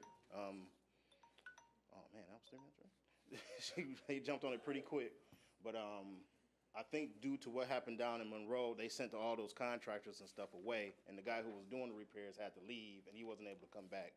But so, long story short, there's still a street light out on my street that people knocking on my door asking me about. So I'm here and ask y'all. Why don't you climb the pole and fix it? Bruh. Somebody retired on that pole climbing stuff. Okay. Other than that, that was my DTE now. All right, thank you, sir. All right, I appreciate it. Thank y'all so much. Opal Nolan. Why don't you get up here? I'm so sorry. I neglected something. October 5th on Friday, we're having one more demonstration with the tasing incidents that have continued to go on in Westland. We're going to be marching from the Westland Police Station, from the Westland City Hall to the Westland Police Station on Friday in protest of the last tasing incidents that have happened in the city of Westland. So we're still trying to make sure that they know that we're not going to stand for it. But I will also tell y'all that Westland looks like they're going to get body cameras. I think they're going to be announcing it tomorrow, actually, that they're going to start putting body cameras on their police. So continue to help us put the pressure on the community. Thank y'all so much. Thank you. Good evening, Mayor, Councilman, and the citizens of Inkster. This is just a couple of announcements. First, I'd like to thank all the people who came to our wine tasting party on September the 8th. Some of the council people came and other people in the audience came.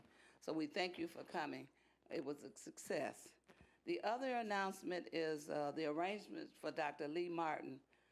For the people who don't have computers, because I think it's on Facebook, going down memory lane, which is a family hour, will be held Friday, October the 5th, from 4 to 8 at Triumph Church, and it's located at 16115 Beck Road. That's in 5 Mile and Beck in Northville, Michigan. On Saturday, which is October the 6th, at 9 o'clock, the Kappas and the Lynx will give their ceremony. And the funeral will be at 10:30, and that's also held at Triumph Church. So I wanted everybody to know in case they wanted to go and show their condolence for that family. Thank you. Thank you. Yvette Brock.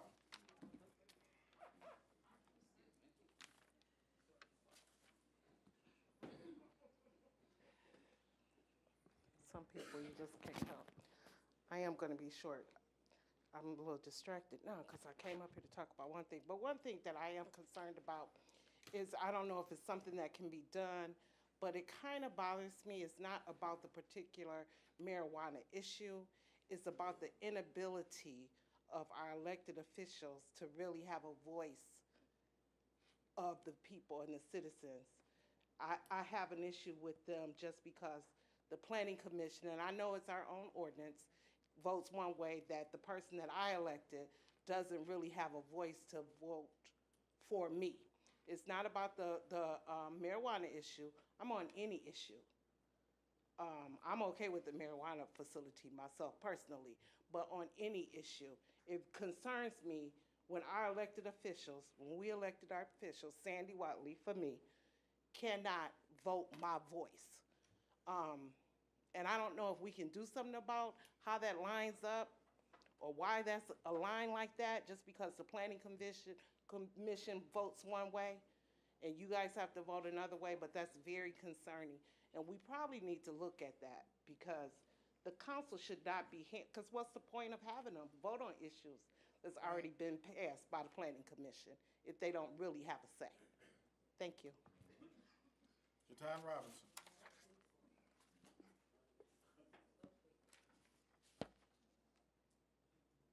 Hello, good evening, everybody. Good evening. My name is Jatan Robinson. I am actually nobody in particular. I'm just an advocate for Romulus Community Schools. Not yet, though. We're working on it.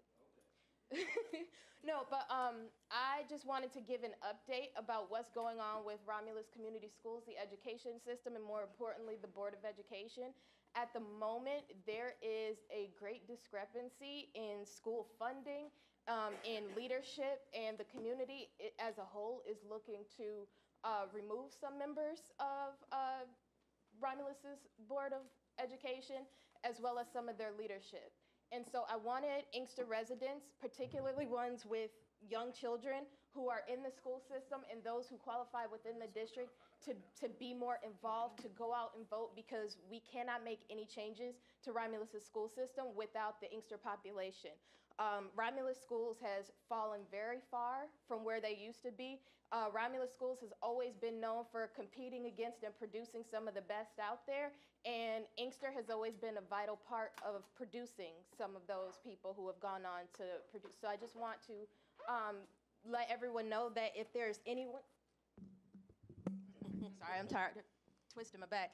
If there's anybody who would like to get involved, or you know someone with small children, or anybody within the community who would be willing to also advocate and become a part of, I guess, a group to get information out there. We are also trying to include the south side of Romulus, which, as you all know, they closed their elementary school, Merriman, so they're out of the loop as well. And one thing that has been going on, I was very glad to see a good number of Inkster residents at the Board of Education meeting this past Monday, I believe it was. And I would like to see more of that, because residents deserve to know what's going on. And the incident that I heard about with the babies in their book bags, that is atrocious, and I've been hearing more and more atrocious stories as time goes on, and we are working on fixing it.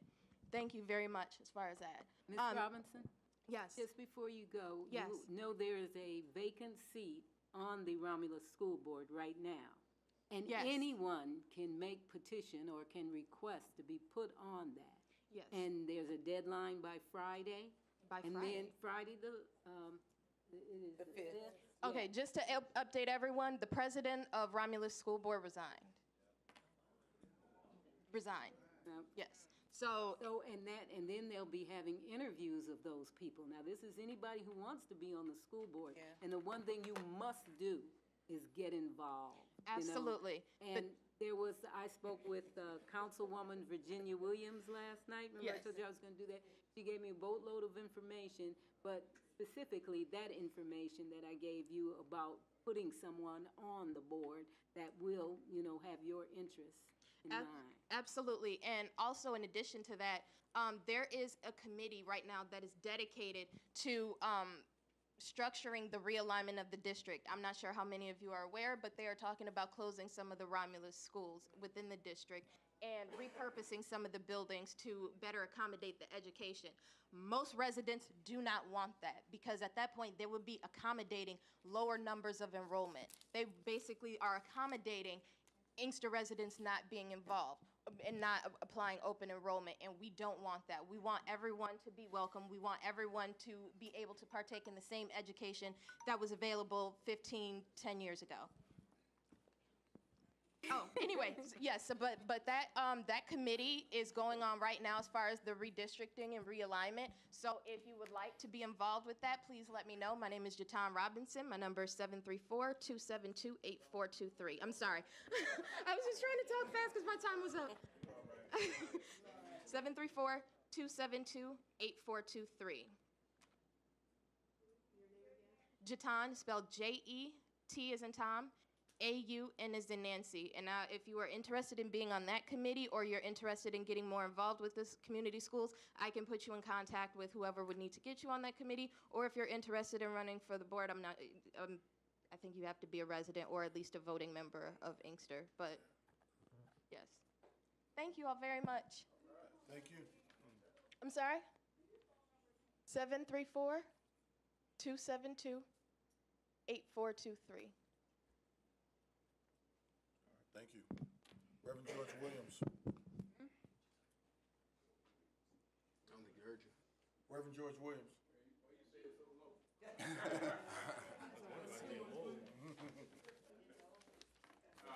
I just had to come up because I think that, number one,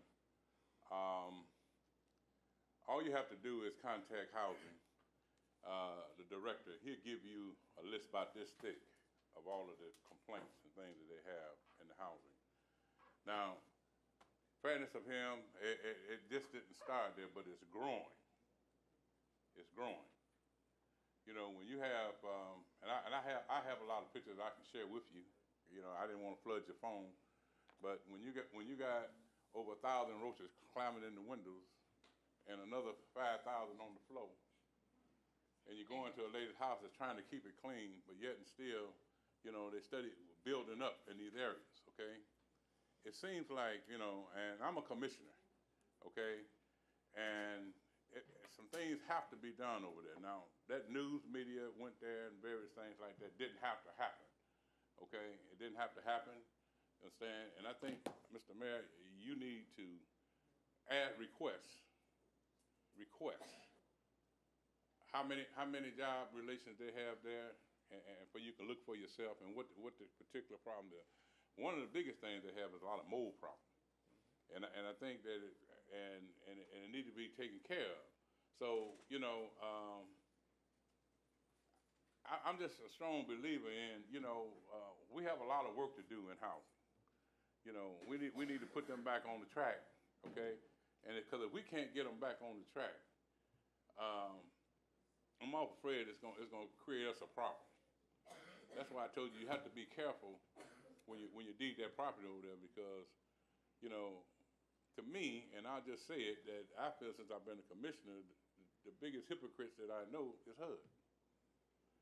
They say one thing, they do another. So some of the things that's going on, I think that you need to get involved. You need to understand it. Okay, calling out names ain't gonna do it, because I tell you what, tell me to call out names and I have them all here at the next meeting. Because the simple fact is, you know, you can read it for yourself though. Because, I can't read who's being retaliated against. I can read complaints, but I'm not talking about no retaliation. I'm talking about someone's being retaliated against. We need to move on that. No, I need you to understand the problem that they have over there. You the mayor of the city. Okay, now for retaliation and stuff like that, we don't need to get off on that tonight, but some of the retaliation I think is uncalled for. Just at our last meeting, all them polices that we had there at the meeting, wall to wall, we didn't need that. Okay, whoever instigated that, we didn't need that. Okay, resident council people have their opinion. Okay, and the commissioners have their opinion. But I don't think we get so bad off that we got to have wall-to-wall police escorting people out of there because we different. This has been a community that I know that since I've been in here have had different for years. But we don't have to be disagreeable. Absolutely. Okay, so when I look at what's going on, that was really whoever initiated to bring all the police in there and the way that one act, I thought was ridiculous. Okay, we don't need that. People got their voice. Resident council, and then when you read their bylaws, Mr. Mayor, you need to get a copy of their bylaw. It says that the director's supposed to work with resident council on all issues. It's right there in their contract, okay? So, and it's not for us as the commissioners to write the resident council's bylaws and constitution. It's up to them to write their own bylaws and constitution and bring it in for approval. So I'm just saying that some of the things going on, you need to look at some of the things that's going on, because there's a lot of frustration going on in different areas. And I know, and I really get frustrated when I see a chairman of the board sit up and say, I'm in cahoots with the resident council. I think that's ridiculous. Yeah, if trying to concern and help the people over there is in cahoots with the mayor, then I guess I am, okay? Okay, so, but then I would like to ask that same chairperson, who you in cahoots with? Because it can't be resident council, the people that need you. So let's look at what's going on and start doing something, because we need to do something, because if it fall there, you know that we got some no housing coming over on Henry Ruff and Michigan Avenue. You heard about that, right? Westland building some houses, low-income houses on Henry Ruff and Michigan Avenue. So you know what that means for us if we don't get our act together. They get ready to put us out. Beautification. All right. Let's the public participation. City Clerk. The last day to register to vote is October 9th. I would encourage everyone to be on the lookout in your mailbox for your AV ballot if you have requested an AV application. Also, if you would like an AV application, please contact the city clerk's office at 313-563-9770. Thank you. City Treasurer. No comments. Councilwoman Howard. Thank you. Felicia, do you happen to have any ballots? Sample ballots. We do not have any sample ballots. All I have is live ballots. And Wayne County has heard my mouth about that. Okay. Okay. Wow. They only provided us the AV ballots, and normally he puts in a stack of sample ballots. I can't do anything with a live ballot. I can't scan it. Yeah. It's live, so wow. Okay, that's it. Thank you. Councilman Chisholm. No comment. Okay. Councilwoman Watley. Thank you, Mayor.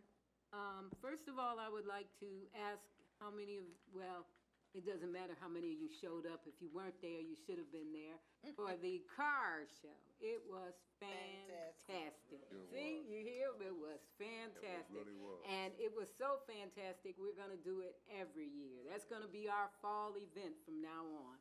I was so pleased. And you know it takes a lot to please me. So, I want to thank you all who did show up and invite you to come to next year's. Also, this year, the Inkster Citizen Action Network, ICANN, is getting ready to do their annual Eye Candy Convoy. That's where we drive through all the housing complexes and let the kids trick-or-treat from our cars, because they don't have transportation to get to the parties and stuff like that. You're welcome to donate candy if you'd like, or come and ride with us. We'll be starting at the Berger Baylor School there at Middlebelt and Carlisle. That's where we gather. And then from there, we drive through Des Moines, we drive through Parkside, then we go over to Denby, Canterbury, and finally we end up at Dartmouth, trick-or-treating and playing scary music and things like that. It's really fun. I told you I dress up every year. The mayor came once as a U of M fan. Like that isn't what he does all the time. You gotta change it up now. So we'd like to invite you. Of course, it will be the 31st of October. We start at 5 p.m. and we have a great time until the candy's gone. Okay? So we look forward to seeing you all. And that would be it for me. All right, thank you. Councilman Oldham. Yeah, thank you, Mayor. I'd just like to mention that the District 2 Advisory Committee itself met a couple of weeks ago, and we had the pleasure of you and the police chief being there, which we were very appreciative of because got some questions answered, and I think cleared the air on a few items and so forth, but it was very informational, and I think it sort of settled in with the committee itself. Also, following that particular event on the 20th of September, the advisory committee had its annual meeting, or monthly meeting, I should say, and that was fruitful as well. We had Troy, who came over and demonstrated the recycling through the C-Click Fix program. That was very informational and informative to those who did show up. We didn't have that many people there, which we have a concern with, but we're working at trying to get more people out and involved in the community to have an impact on what we're trying to get accomplished, not only in my district, but in all the districts throughout the city. That's all I got. All right, thank you. Councilwoman Mitchell. Yes, I have to announce that unfortunately, we will not have the Grown Folks Block Party. We ran into a few glitches that we don't think we can fix in enough time, so we'll have to give it a go another year. But I still would like to encourage everyone to please get out and vote. That's it for me. That's it. Mayor Pro Tem. Thank you. Give you an update on a conference I went to last week with the Michigan Municipal League. Like all cities in the state of Michigan, they're all suffering from this, the governor's taking away the state share revenue. There's a lot of small cities that they are low, moderate income. And what they basically were talking about, they tell you, nobody's going to come to our rescue when it comes to helping your community. Basically, they want you to say, let's try to help yourself from inside. Let's grow from inside. They gave some ideas such as helping to build a business base, help start, they're talking about the city, for cities to help start incubators to help small businesses form in your community, because small businesses are the ones that normally going to hire all the other citizens in your community, because large businesses, they come in with their own employees, they're not going to hire anyone. And they talk about engaging with community groups, different neighborhoods, and civic groups, and your churches. There are a lot of people in your community that have a lot of different talents that they can offer to your city. And we need to sit down and have these engagement talks. I know we do like reinvent Inkster and the strategy. We need to have more engagement on other things as well. Also, while I was there, our planner was one of our guest speakers on Android technology. It was sort of interesting because I started asking her questions on, can we take some of these Androids and send that into the sewer system and do a scoping? And can we put in, oh, I'm sorry, drones. I think our phone's drones, okay. Can we put night vision cameras over there or heat vision cameras? The technology what they're working with is excellent. And of course, there's certain things that we can't do with the drones, but hopefully in time that we can do those things. But I encourage my colleagues that these conferences are well worth going to. You can network with a lot of people from all across the state, and most of them have some of the same, well, all of them basically have the same issues that we have. But like I said, when the government took state share revenue, they took it from everyone. Everyone's having the same hard time trying to fund their police departments, their fire departments, get projects going, get repairs done. So I hope when they have the next one, I see more of my colleagues that come out. Also, on another note, can you hear me? Okay. Something's wrong with my mic. It's been going out. Daly Elementary is having a public meeting regarding water stations. It's like the absolute pure water station, okay? And they're having it Monday, October the 8th at 6 p.m. in Daly Schools on Michigan Avenue in Beach Daly. I guess after the talks that's been going on about Detroit Public Schools and the water fountains and the lead and all that, well, let me just say this. It's not a city problem. Just like here could be the same thing. It's not a city problem because, where I say that because these things are inside of the building. Sometimes if you can go to your houses and take your plumbing apart and look and see what's in your plumbing, you have all that calcium and all that stuff built up into your system, and it's been there for 40 years. Well, the same thing goes with the schools. So it's not really the school's fault. And, well, I'm sorry, it's not the city's fault. You know, everyone should need to, at one point or another, check out their systems. There's also, there's the information that's been sent around about service lines. Those service lines come from your house to out to the street. The service lines are our responsibilities. They're not the city's responsibility. There are groups out there that are offering insurance. Now you got to remember, these service lines, since these houses been built, the service lines have been there and haven't been in service. Nothing lasts forever. You may want to consider taking out some insurance in your service line instead of calling the city and says, hey, my line clogged up and it's your fault. and last but not least, shop Inkster. Thank you. Oh, boy. It's getting late. I think the game has started. It might be halftime by now. Just for the record, I don't think we need any drones for the sewer system. We have Jerome Bivens. He can climb into those 10-inch pipes and see what's going on. We pay him lots of money to do that. So we don't need that. I just want to thank everybody out for coming. We got closed session. Do we need a motion for closed session? Motion for closed session for litigation and He said, don't forget about me. personnel. Yeah. Discussion. All those in favor say aye. Aye. Opposed? He's about to jump out here. Forget about The meeting will be adjourned after closed session. You're welcome to stay. We'll be back there. Yes, ma'am. We expect all administration staff to remain. You gotta go to work. You still working? Yeah, please do that. Any discussion? Excuse me, ma'am. None? All in favor say aye.